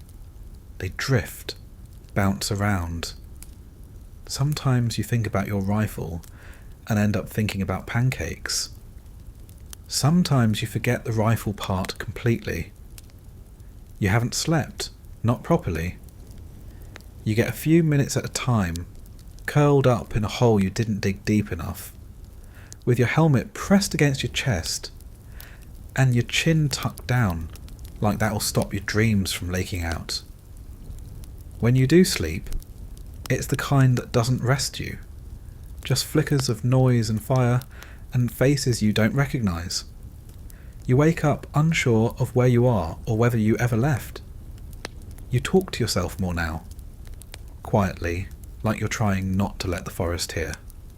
Just little things, reminders, observations, names, your own sometimes. One guy in your unit has started narrating everything he does, pulling a ration, checking his boots, climbing a hill. You'd laugh, but you know why he's doing it. It keeps the silence from taking over. You haven't written home, not since the first week. You tried once, got 3 sentences in, and couldn't think of a fourth that wasn't a lie. What are you going to say? Things are fine? They're not. Hope to see you soon. You don't. Not because you don't want to, but because hope's something you left behind with the last clean pair of socks, and the idea that food might arrive when promised. You see movement in the wood sometimes, shapes that aren't there when you look again. You tell yourself it's the fog, or shadows, or a tree leaning in the wrong direction, but you clutch your rifle anyway, because the part of your brain that used to filter out imagination stopped showing up to work. There's a guy who swears he saw a woman in the trees, red dress, no face, just standing. He says she looked at him and then disappeared. Nobody calls him crazy. Nobody laughs. Half of you think maybe he did see something. The other half wish you'd seen it too, just for a break in the routine. You stare at the ground a lot. At your boots, at your hands. Sometimes you forget what you're holding. One guy spent 10 minutes trying to light a rock with a match before anyone noticed. Nobody said anything. We just let him finish. You start counting things. Trees, footsteps, blinks, Anything? Just to have a number in your head that isn't how many days you've gone without hearing from command. You lose track after a while. Start over, doesn't matter. Jokes still happen. Sort of. They're not funny. Not really. Just noise. Something to say to remind each other you still have mouths. The guy with the bad boots says he's going to write a book after this. Call it How Not to Win a War. Someone else suggests How to Die Wet. You all nod like those are bestsellers. You forget birthdays. You forget holidays. Someone mentions it might be Thanksgiving. You look around at the trees and mud and broken helmets and try to picture turkey. You can't. Not even the smell. You close your eyes and try harder. Nothing comes.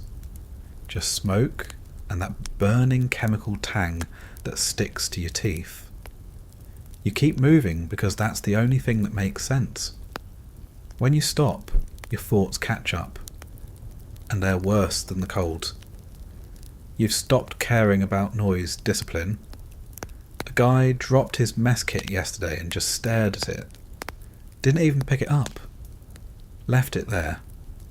Nobody yelled. Nobody wanted to be the one to break the silence that fell afterward. Some men have started laughing at odd moments. Not jokes, just nothing. They sit down, look around, and start chuckling like they just heard the punchline of something only they understand. The rest of you glance over, wait, then go back to pretending it's normal.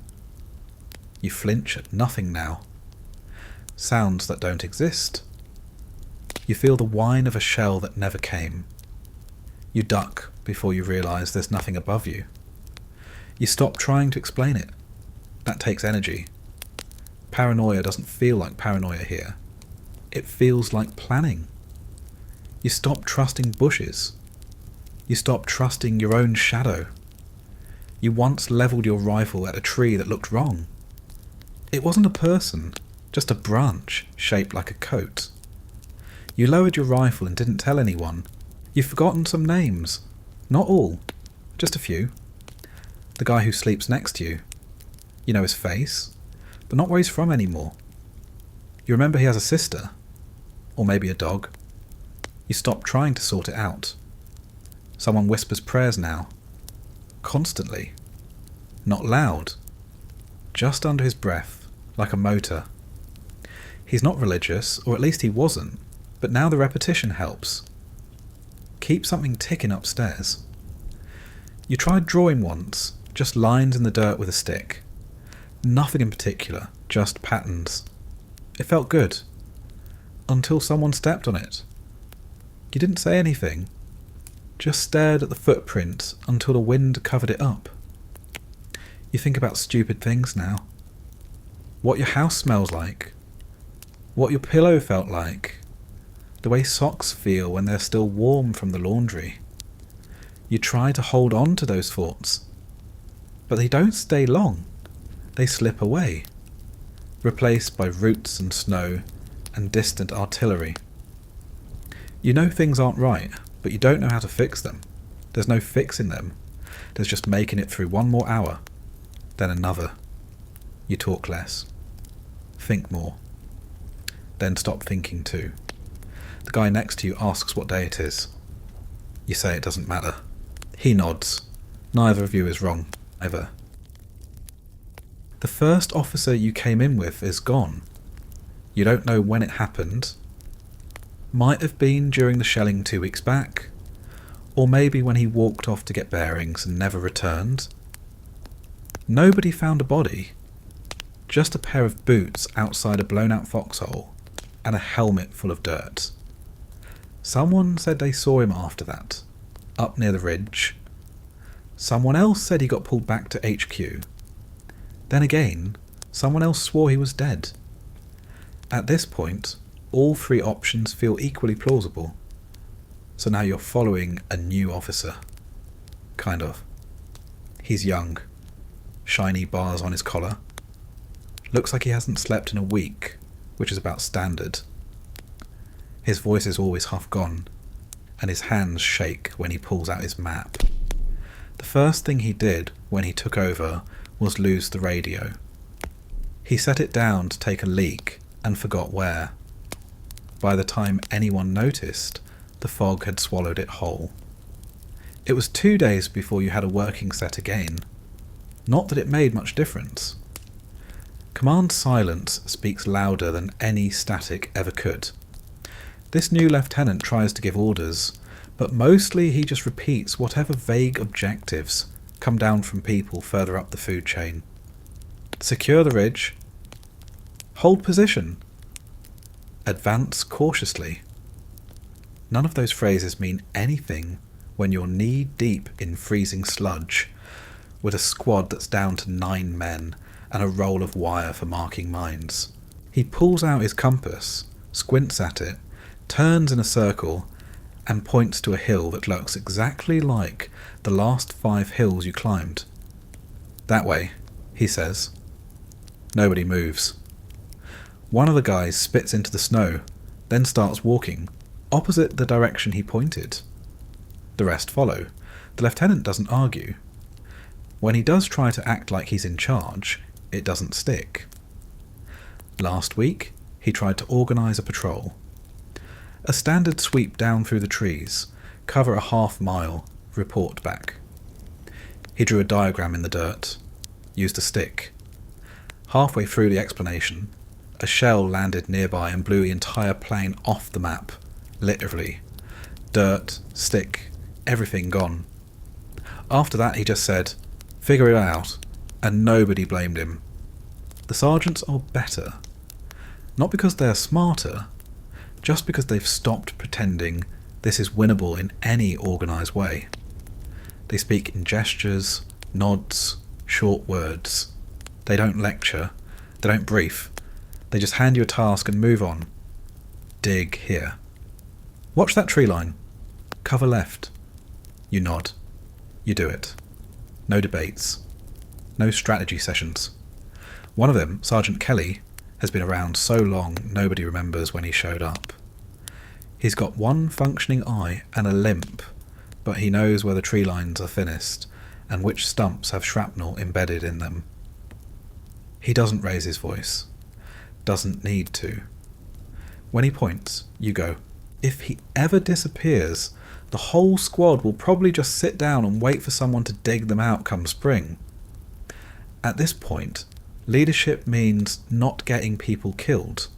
That's the bar. It's not about vision, not about morale, just numbers. You went in with 12. You're at 8. If tomorrow ends with 8, that's a win. You get messages from battalion sometimes.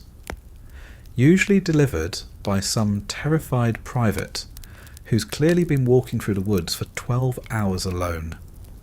They hand you a folded sheet, don't look you in the eye, then vanish. The orders say things like, hold sector Charlie 3 until reinforced. You don't know where Charlie 3 is. You don't know when reinforced is supposed to happen. You hold whatever ground you're standing on until something tries to kill you, and then you hold somewhere else. Occasionally, someone from HQ drops in. Not physically, they're not that brave. Just a call on the radio. Clean voice. Clear enunciation. Too loud.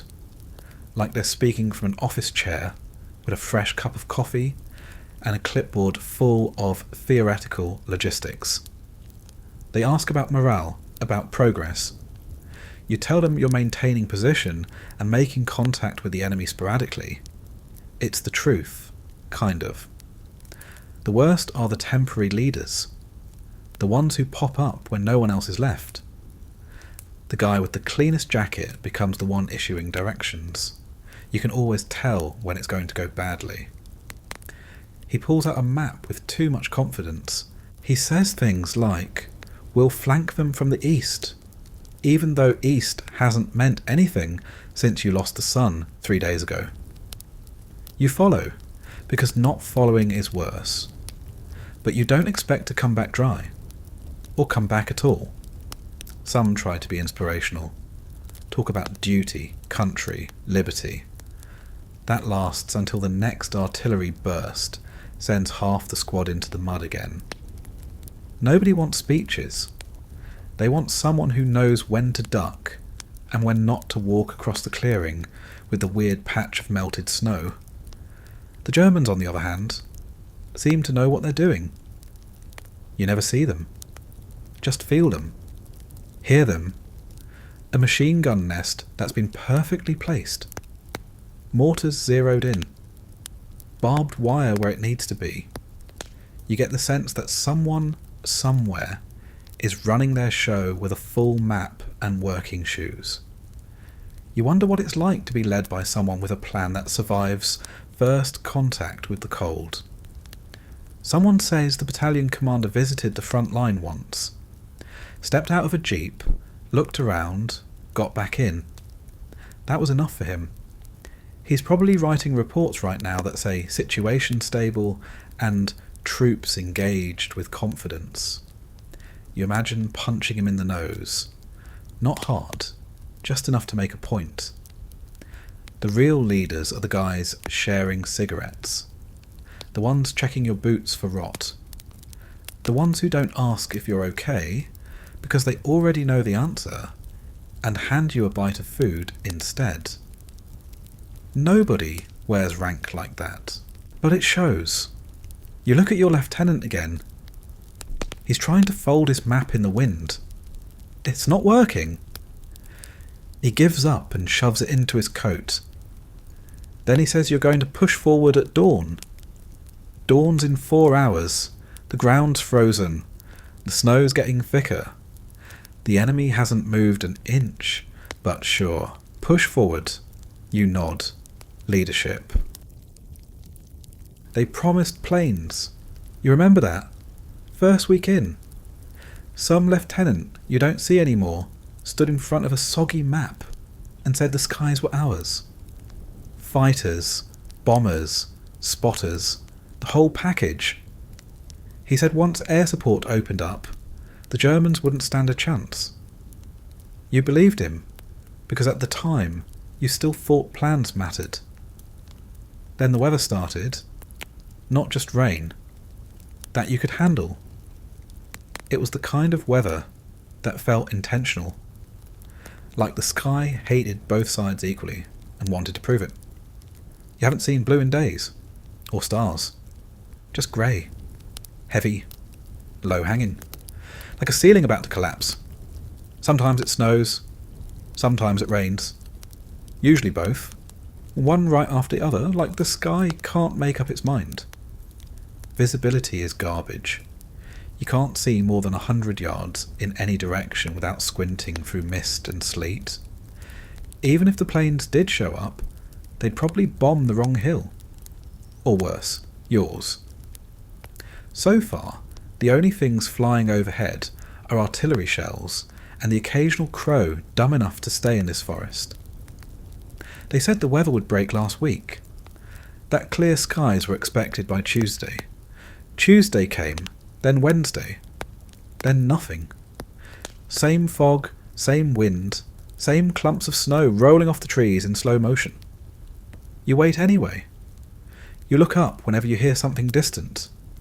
Usually turns out to be thunder, or your imagination. One time you thought you heard engines. Real engines. That low roar you remember from training, when they flew over in formation like a moving wall of salvation. You jumped to your feet, pulled your scarf down, and looked up through the canopy. Nothing. Just wind. The sound faded, and you felt stupid for hoping. Then came the day someone did show up. One bomber. American. Big silhouette overhead, high up, flying fast. Everyone looked up at once, like it was a sign. It dropped 3 payloads. You don't know where they landed. You heard them go off a mile away. Nobody cheered. Nobody clapped. The forest just absorbed it and went back to being miserable. The Germans, meanwhile, seem to have no problem seeing. Their mortars find you just fine. You wonder if they've got a window in the sky you don't. You figure they don't need planes when you're sitting still. waiting for food, wrapped in a wet blanket and pretending not to shiver. Someone jokes that the Air Force has forgotten this part of the map exists, that when they fly over, all they see is cloud cover and assume you've either won or died, maybe both. No one corrects him. You've stopped asking when they'll arrive. The answer is always the same. Once the weather clears. That's code for never. You've heard the same line for 17 straight days, each one wetter and colder than the last. You're told they're trying, that pilots are on standby. You pictured them in dry hangars, sipping coffee, looking at mission boards that say Hürtgen in bold letters, shaking their heads. Too foggy again, someone probable says. Then they move on to the next target. You don't blame them. You wouldn't fly into this either. Every once in a while, someone suggests calling for a flare drop or a leaflet pass to boost morale. That never happens. You wouldn't be able to read the leaflets anyway. They'd land in a puddle, get trampled, or freeze to a stump. Besides, you don't need reminders about the war. You're living inside one. One guy tried to build an arrow out of logs in a clearing, pointing north like a message. Friendly troops below! The next day it was covered in snow, then shellfire. The logs went flying in every direction, and now nobody knows where north is anymore. That guy doesn't talk much now, just sharpens his knife and carves tic-tac-toe into bark. Someone says air support is better in other sectors. You hear stories. How the 9th Armoured got a full flyover last week and took a ridge in half a day. You wonder what that's like, watching smoke bloom on the enemy side instead of your own, having a reason to look up without flinching. You picture a squadron of P-47s rolling in low, strafing tree lines, sending German bunkers sky high in seconds. You picture the sound, the heat, the sudden shocking shift in momentum. Then you stop picturing it. The forest doesn't like fantasy. It chews it up quick. You learn that early on. You start focusing on what's in front of you. Your rifle, the man beside you, the path that might be booby-trapped, the sky that's always grey. There's a saying in the squad now. Air support's coming, eventually. They say it every time something explodes nearby, every time the fog gets thicker, every time a guy gets hit and you can't call for help because the radio's frozen or broken or buried under a collapsed tree. You whisper it to each other like a punchline. Don't worry, boys, we've got air superiority. Then you sit in the mud and listen to nothing but the wind blowing smoke sideways through the trees. Another day, another mission delayed. Another hold until further orders. Another check of the skies. Still grounded. You start noticing it early on. Bullets that don't come from where they should. Mortars that land 10 yards behind you, not ahead. And patrols that don't answer the right passwords when they step out of the brush. The first few times, you think it's an accident, a misfire, a freak mistake. Then it happens again, and again, and again. Someone up the chain says it's the fog. That makes sense. It's always the fog. Can't see, can't hear, can't distinguish friend from enemy, unless they're close enough to tackle. And by then, one of you is probably already bleeding. You're supposed to be coordinating with the unit on your right. Nobody's sure where they are. You haven't seen them in 2 days. Just heard gunfire in their direction and figured that meant they were still breathing. Until someone from your squad rounded a tree and took a round through the shoulder from that same direction.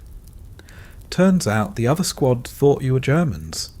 No warning, no confirmation. Just a shadow moving between trees. That's all it takes out here. The man lived, but he doesn't lift that arm much anymore. The next night, your squad sets up a forward listening post. One man out, rifle ready, eyes on the dark. 2 hours in, a new patrol comes in from behind. They weren't briefed, they weren't expected. They see the guy in the bushes and open up. 4 shots, all hits. They don't realise until they check the body that he's wearing the same boots as them. Everyone gets quieter after that. It's not like the gear helps. Helmets look the same on both sides when caked in mud. Coats vary in colour by how long they've been soaked. The fog gives everyone the same silhouette. You wave, you shout, you signal. Sometimes it works. Sometimes they fire anyway. You carry a white cloth now. Not for surrender, for recognition. You tie it to your rifle, wave it low and slow. Doesn't always help. One guy tried flashing a mirror. Got shot for his trouble. Too shiny, someone said. Maps don't match. Radios don't work. Messages get garbled. Advance to the clearing could mean 4 different spots, depending on which lieutenant's map you're using. And half the time, clearing is just code for trap we laid for ourselves. You were shelled by your own side 3 days ago. Indirect fire. Came in clean. 5 rounds. One hit a tree 10 feet above your foxhole and rained splinters like razors. You didn't even have time to yell. You just heard the shriek, then the pop, then your buddy screaming into his scarf with half his leg red. The officers called it regrettable, said the coordinates were misread. Nobody apologised. Nobody even checked on the wounded afterward. Just moved the marker 6 inches on the map and called it resolved. You've learned to assume everything might be yours. Every whistle, every crack, every thunk in the soil. It might be coming from someone who thinks they're helping. You mark your positions with whatever you've got. Empty cans on branches, strips of cloth nailed to trees, scratched messages on the bark. Doesn't matter. All of it disappears overnight under snow, wind, or the next poor bastard who doesn't know what the markers mean and tramples straight through. There's a machine gun nest about 100 yards forward. It's been silent for 2 days. You don't know if it's German or friendly or just abandoned. Someone says they saw movement. You hold fire. Someone else doesn't. 3 rounds. Nothing in response. Just birds. You'll never know who was in there, if anyone. You heard a story about a squad that got completely wiped out trying to retake a position they already held. The brass ordered them forward, thinking the Germans had it. Turns out, it was just their own men holding the line. Wrong grid. Nobody double-checked. The survivors came back with questions. Got told to file it under fog of war. That phrase is doing a lot of heavy lifting out here. One guy got shot in the back during a retreat. Not on purpose. Just bad timing. He fell right into the path of a panicked private firing into shadows. He bled out before anyone could get to him. That's the part you remember. The silence afterward. Everyone just looking at the blood, not speaking. Because there's nothing to say. The officers try to reassure you. Say it's rare. Say it's being addressed. Say it's war. Like that's supposed to make you feel better. You stop listening. The truth is, you're more afraid of your own side than the Germans some days. At least the Germans announce themselves with tracer rounds and machine gun bursts. Your guys might just mistake your breath in the fog for a muzzle flash. You make deals now. Little pacts. You tell the guy to your left, "Don't shoot unless I shoot." He nods. It's not much, but it's something. At least he'll wait a second before panic takes over.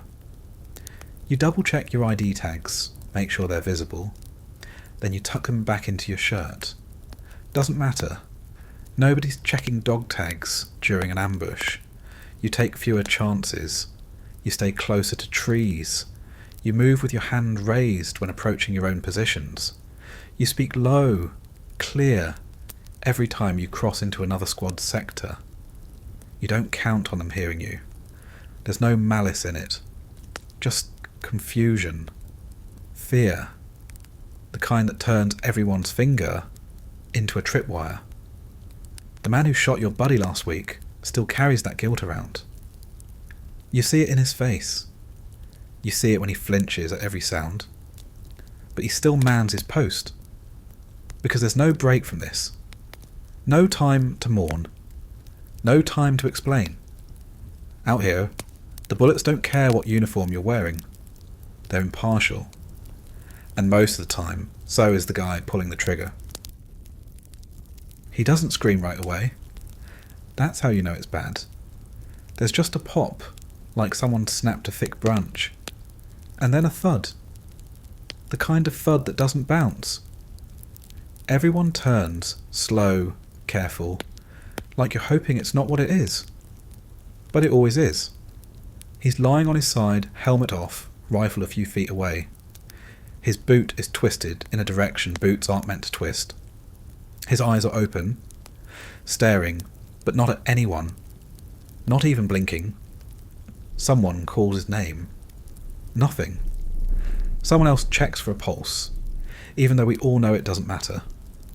No one says, he's gone. They just step back. You've stopped reacting the way you used to. There's no shock. No wide-eyed silence. You just feel tired. A different kind of tired. Like another corner of your mind quietly caved in. You drag the body to the side of the trail. No ceremony. No pause. You pull a tarp over him and mark the location with a stick in the snow. Later, someone will come through and write down a number. Tag the leg. Maybe send the name up the line. Maybe not. You carry his ammo now. His water. One of his grenades. It's what happens. Dead men become supply drops. There's a guy in the next unit over. Took a piece of shrapnel to the stomach 2 nights ago. They got him stabilised. Sort of. He keeps going in and out. He mutters to himself a lot. Something about his wife. Something about pancakes. He doesn't open his eyes anymore. He's wrapped in 3 blankets and still shivers. No one talks about evacuating him. There's nowhere to go. The aid station is a tent, half collapsed under the weight of snow and broken morale. There's one doctor. Maybe. And a medic who hasn't slept in 48 hours. The wounded are lined up like logs waiting to rot. You step around them when you need to piss. One guy's whole leg is black from the knee down. Frostbite, gangrene, maybe both. He knows it's going to get cut off if he makes it back. He jokes about it, but you can tell he's already mourning something. He doesn't look anyone in the eye anymore. There's another who walks in circles at night. Just loops around the same tree over and over, mumbling about his brother. His brother's not here. Never was. The man doesn't seem to know that. No one gives medals here. There's no time. No one's taking notes when someone charges a nest, or drags a friend out of a shell crater, or stays behind to cover the retreat. You just survive, or you don't. Heroism doesn't register when you're too cold to unzip your own coat. You see bodies that haven't been moved in days, just lying there. One is curled up like he was trying to sleep when it happened.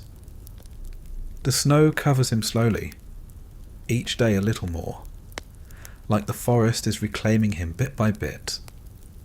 No one talks about what to do with the dead. You bury them if you can. Mostly you don't. The ground's too hard. The shovels are broken or lost, or being used to dig fighting holes that won't last the night. You mark the bodies with branches or scarves. It doesn't help. The wind moves everything. The snow wipes away the markers. A week later, someone might stumble over the same body again and not realise it's the same one. The worst are the ones you hear and don't see. A scream from the trees. A cry for help that cuts out too suddenly. You move toward it, but you're too slow. Or it's a trap. Or you don't move at all because the order is to hold position. And that's what you do. You hold your position while someone dies 50 feet away. When the battle maps get updated, they don't include the cost. A ridge is taken, lost, taken again. All you see is a line moving slightly east. You don't see the guy who bled out trying to cross it, or the one who slipped into a foxhole with a live grenade because he thought it was a ration tin. There's a guy with burns up and down his left arm. Got too close to a shell burst. He doesn't scream much anymore, just stares at his hand like it betrayed him. The skin looks like dried fruit. He asks once if it will heal. You don't answer. Nobody does. Some of the casualties aren't from bullets or explosions. They're just from being here too long. The cold, the hunger, the sleep deprivation. You watch a guy just sit down one day and not get up. No injury, no wound, just stopped.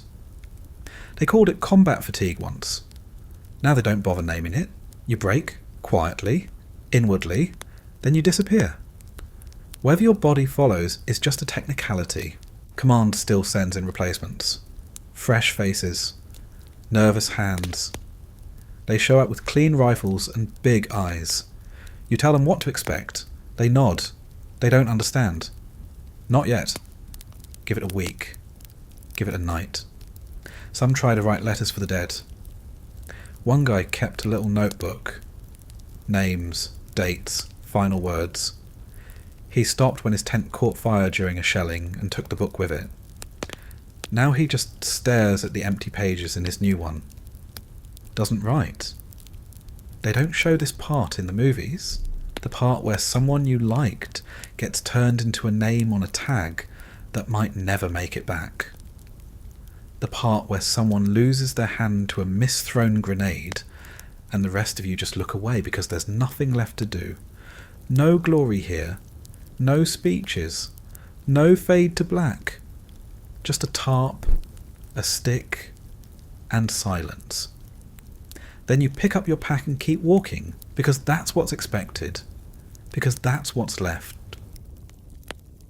You start hearing the word rotation around week 3, maybe 4. It comes up in passing, like a rumour you're not supposed to latch onto, but do anyway, because it's the only thing that even sounds like an ending. Rotation. A mystical event. Supposedly, when your time is up, you get pulled out, taken somewhere quieter, cleaner, dry if you're lucky, a cot, a hot meal, a building with walls, some place where nobody's shouting incoming every half hour, like it's just part of the weather report. No one you know has actually been rotated. You ask around. You hear about anyone getting out? You always get the same answer. Not from this forest. Maybe a guy got hit bad enough and was hauled out on a stretcher. Maybe one of the officers was reassigned. But regular infantry? Not really. You come in, you stay. And the forest makes sure of that. The roads are bombed out. The trails are frozen over. The trucks that do make it through are full of ammo, not people. No room for you and your rotten boots. Nobody's turning a supply route into a shuttle service for tired riflemen. So you stay. You get up every morning. Not that it feels different from the night. And check your gear. Check your boots. Check your fingers for movement. Then you wait. For orders. For food. For shelling. Whichever comes first. You tell yourself it's almost over. The line will move. The forest will be cleared.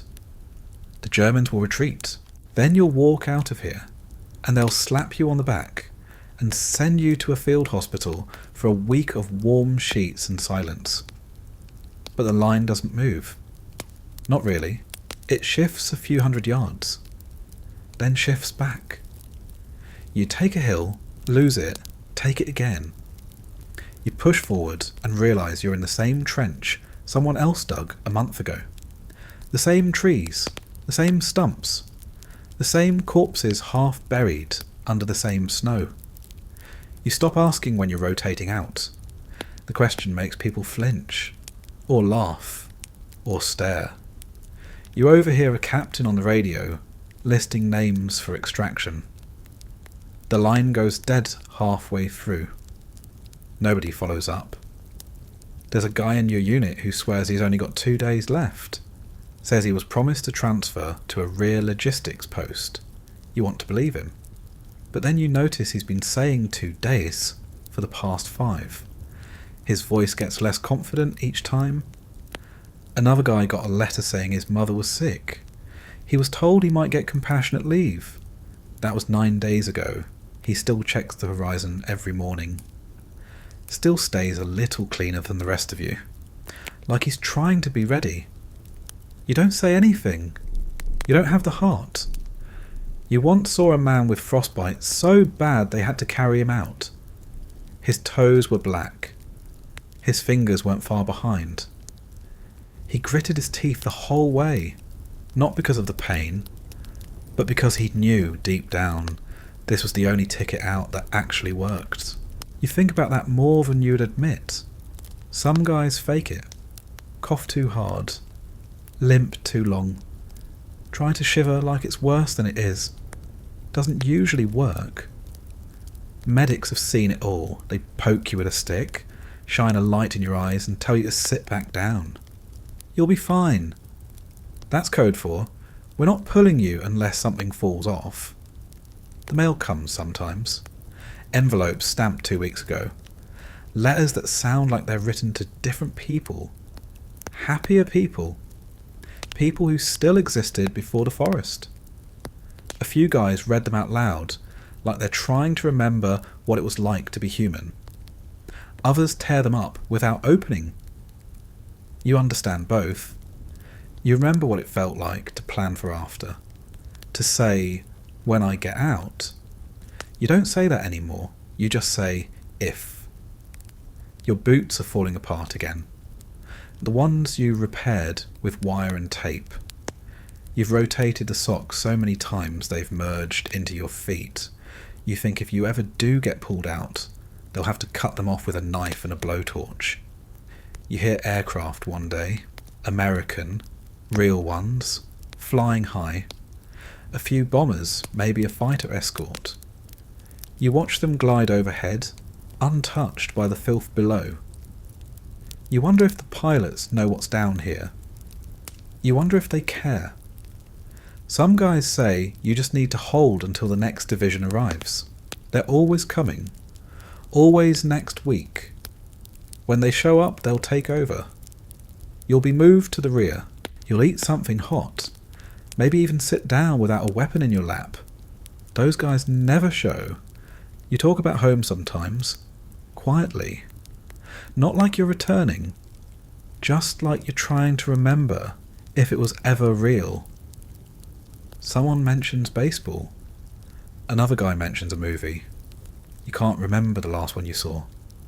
Everything before the forest is smudged, like a photo left out in the rain. You don't expect rotation anymore. You just expect to keep going until you're too cold, too broken, or too unlucky. They used to say, just survive the week. Then it became the day.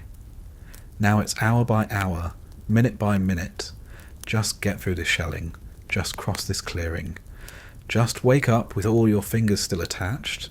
Eventually someone will come replace you. That's the hope. You'll hand off your trench, your rifle, your 100-yard stare. They'll take it, and you'll vanish into a report. Unit rotated, morale stable.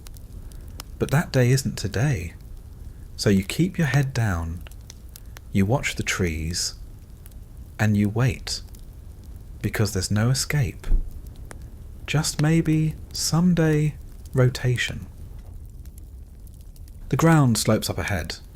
Again, it always does. Every trail feels like it's leading uphill, even when it isn't. But this one actually does. A real incline. Trees thinning just enough to make you nervous. Just enough that the top can't be seen from where you're crouched. You don't ask what's up there. You already know. The Germans are up there. They've been up there since before you got here. Maybe longer. Maybe since the last war. The way they've dug in, you'd think the trees grew around them. You remember when you were first told they had the high ground. It sounded temporary. A tactical detail. Something that could be changed with a little push. A strong enough unit. Enough firepower. Just a matter of time.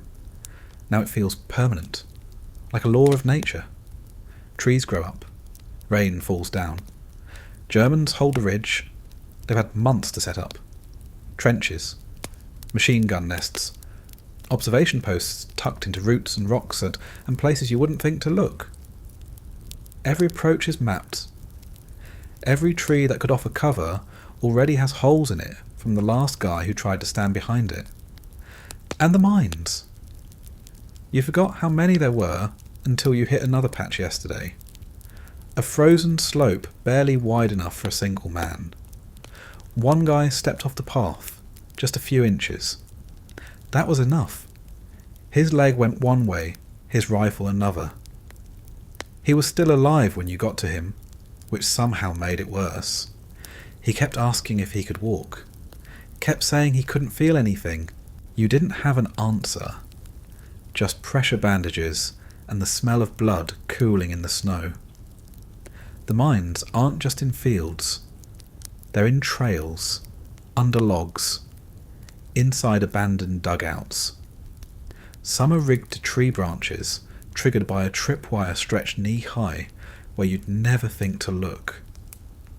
Others are just buried shallow, waiting for a bit of pressure.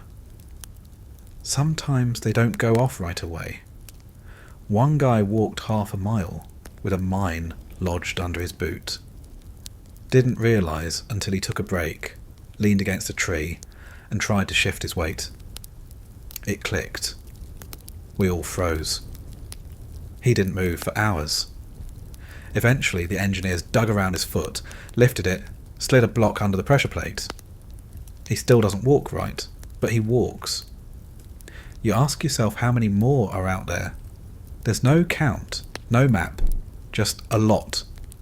You stop trusting the ground after a while. Every step is a negotiation. Every footfall a roll of the dice. You start moving like an animal. Low, slow, constantly scanning. There's a sign nailed to a tree on the ridge. Achtung, Minnen. Still readable somehow. Probably posted months ago. Maybe the Germans forgot to take it down. Maybe they left it there on purpose. You wonder if the mines are even for you anymore. Or if they're just part of the terrain now. Part of the forest. Like rocks and tree roots and old bones. One guy suggests we go around the ridge. There's no around. The whole forest is a ridge. One after another. Slopes stacked on slopes. The Germans own all of them. You just visit. They fire without warning. Usually from above. Short bursts, accurate enough to make you hug the dirt. You don't fire back unless you're told. You can't see them. You're just wasting ammo. And when you do return fire, they disappear.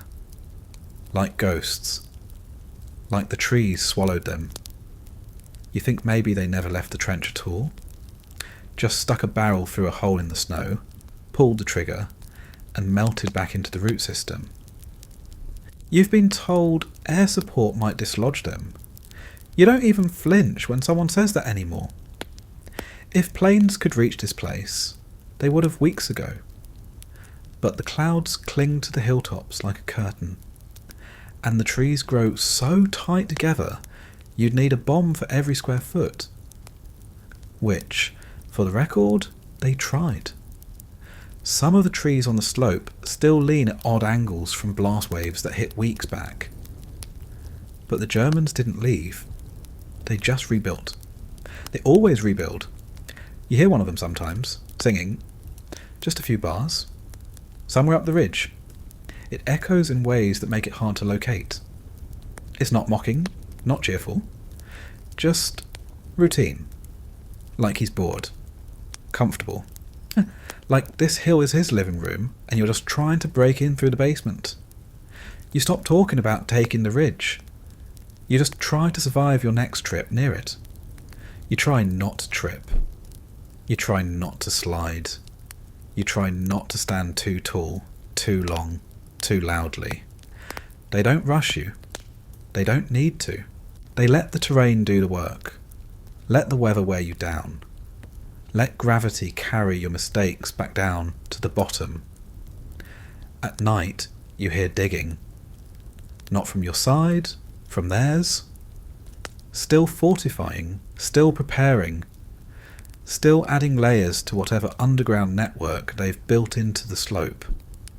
You imagine tunnels lined with ammo, dry boots, cigarettes, a whole system under your feet, mocking you quietly. You know there's no surprise attack coming from your end, no daring charge. Nobody is running uphill into fortified MG42s and hoping for a miracle. Not here, not anymore. You go around when you can, wait when you can't, and sometimes they let you pass.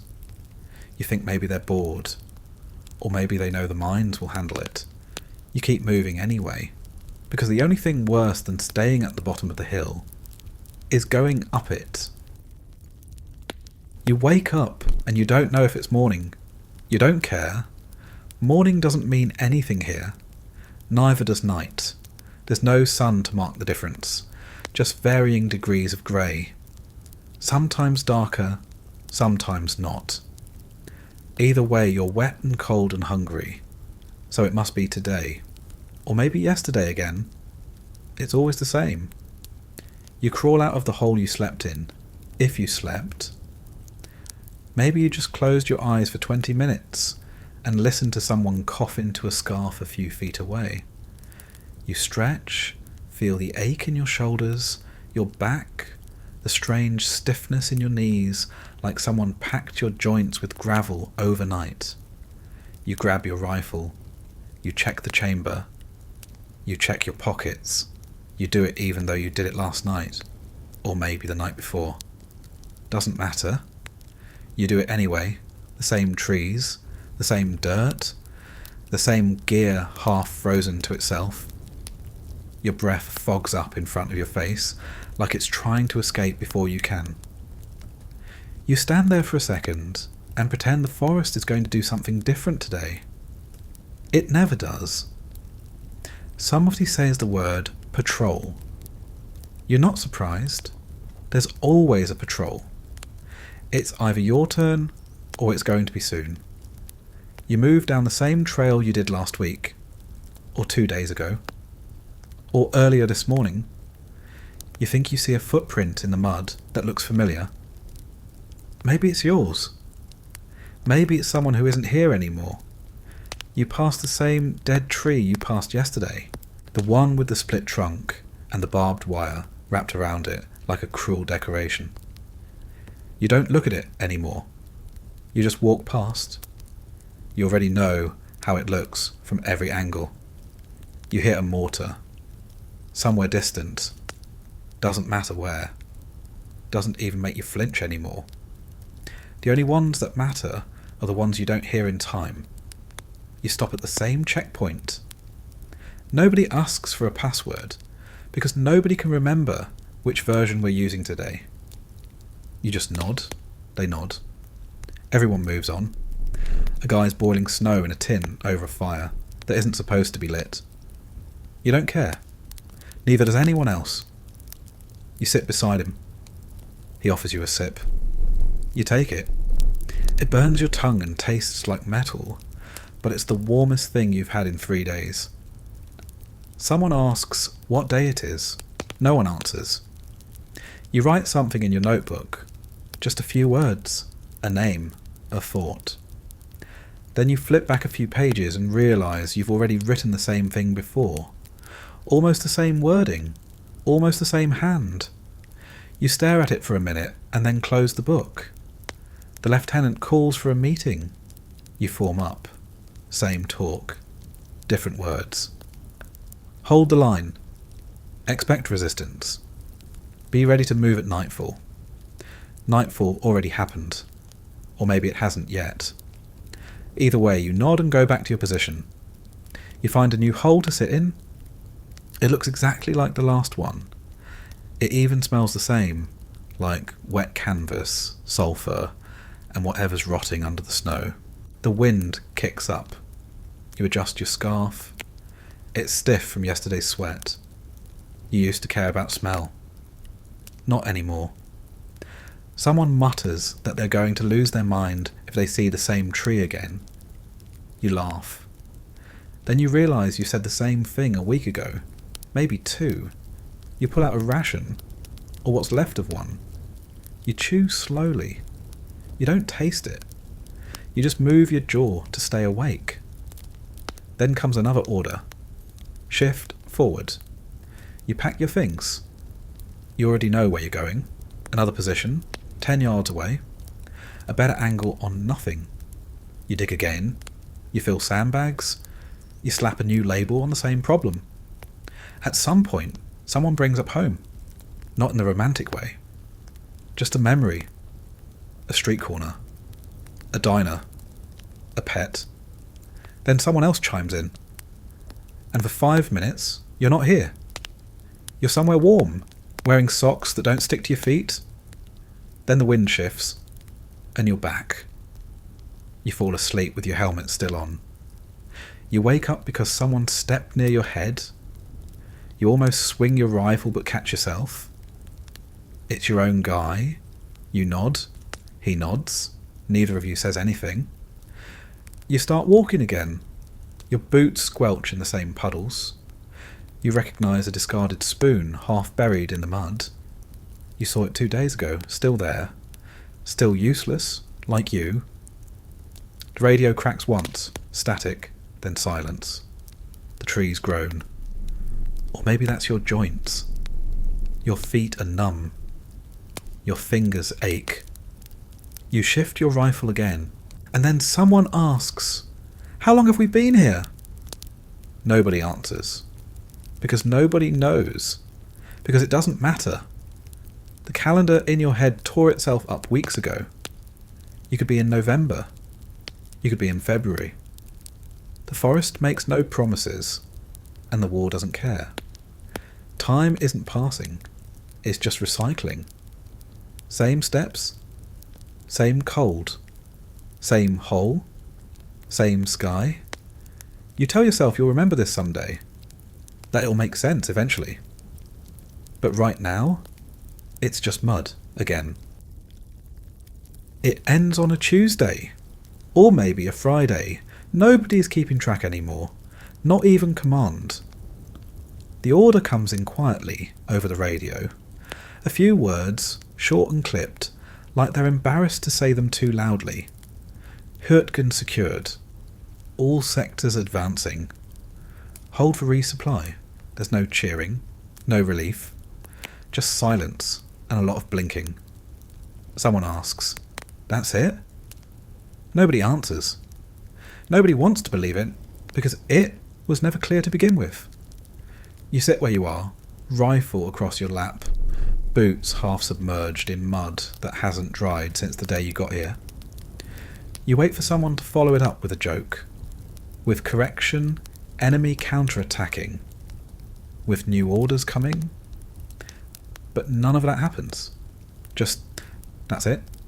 Technically. No parade. No bugle call. No flag waving proudly in the breeze. The breeze, for the record, is still miserable. Still cold. Still sharp enough to slice the side of your neck when you turn the wrong way. the forest doesn't look any different. Still full of broken trees, rusted wire, and corpses you stopped noticing 3 weeks ago. The snow's turned grey from ash and boots and blood. Every inch of ground has already been claimed by someone's bad luck. But apparently it's yours now. You won. You think about asking what that means. You don't. You already know the answer. It means the Germans pulled back far enough for someone in a warm tent to draw a new line on a map. It means they've stopped trying to kill you here. At least for now. It means this particular stretch of freezing hell has been reclassified from active combat to holding position. Congratulations. You survived the Battle of Hürtgen Forest. Not because you fought harder, not because you were smarter, just because you happened to still be breathing when the other side stopped shooting. You look around, count faces. There are fewer now than when you started. You try to remember the ones who didn't make it. Some names come easy. Others have already started fading, like fog on a mirror. Someone stands up too fast and slips on a patch of frozen mud. Nobody laughs. You help him up. He mutters something about home. You nod like you heard it. There's talk about pulling back, rotating out. You've heard that before. A lot of things were supposed to happen that didn't. A truck arrives. First one you've seen in days, maybe weeks. Its tyres are wrapped in chains and mud. The driver hops out like he's just running a normal delivery route. He says you're moving to a new position east, supposed to be quieter. You wonder if that's true, or just another sentence they say when they don't know what else to offer. Someone asks if the war's almost over. The truck driver shrugs. Closer than it was yesterday, he says. That's the best answer anyone's gotten in months. You don't pack. There's nothing to pack. Your gear is already on you, stuck to you, part of your skin now. You grab your rifle and wait near the tree line. A medic passes by, counting heads. His uniform's been patched with what looks like blanket material. He nods at you like you're both in on the same joke. No one's writing history books out here. That'll come later, far from the mud and the frostbite and the constant rot that settled in your boot sometime back in November. In those books, they'll call it a strategic success, a hard-fought campaign, a critical step toward the next objective. They'll name units, list casualty numbers, and draw arrows on maps showing progress. But they won't describe the cold that made your fingers stop working. They won't explain what it feels like to dig your own hole in frozen dirt while someone screams 2 trees over. They won't mention the spoons you lost, or the names you forgot, or the hours you spent staring at your boots because there was nothing else real enough to look at. They'll say you advanced. They won't say you crawled. They'll say you won. But you won't feel like it. And you won't say anything. Because you're already on your feet again. Rifle loaded. Orders incoming. Boots wet. The next forest is waiting. Same war. Different mud. So, that was the Battle of Hürtgen Forest. Not exactly the stuff of statues and speeches. No flag-raising moment. No stirring soundtrack. Just weeks, months, of grey skies, bad maps, cold meals, and men disappearing one by one into the trees. They don't teach this one much. Not because it wasn't important, just because it wasn't clean. It didn't look good in newspapers. It didn't move the line that far. And the cost? Well, the cost doesn't fit neatly on a plaque, but it happened. Every inch of it. Every misstep. Every mine. Every order shouted into static, and every name that never made it home. You wouldn't have lasted a day there. Most didn't, and the ones who did, well, parts of them never left. So if you're still awake, congratulations. You're more rested than they ever were. And if you're asleep by now, good. You've earned the peace they never got.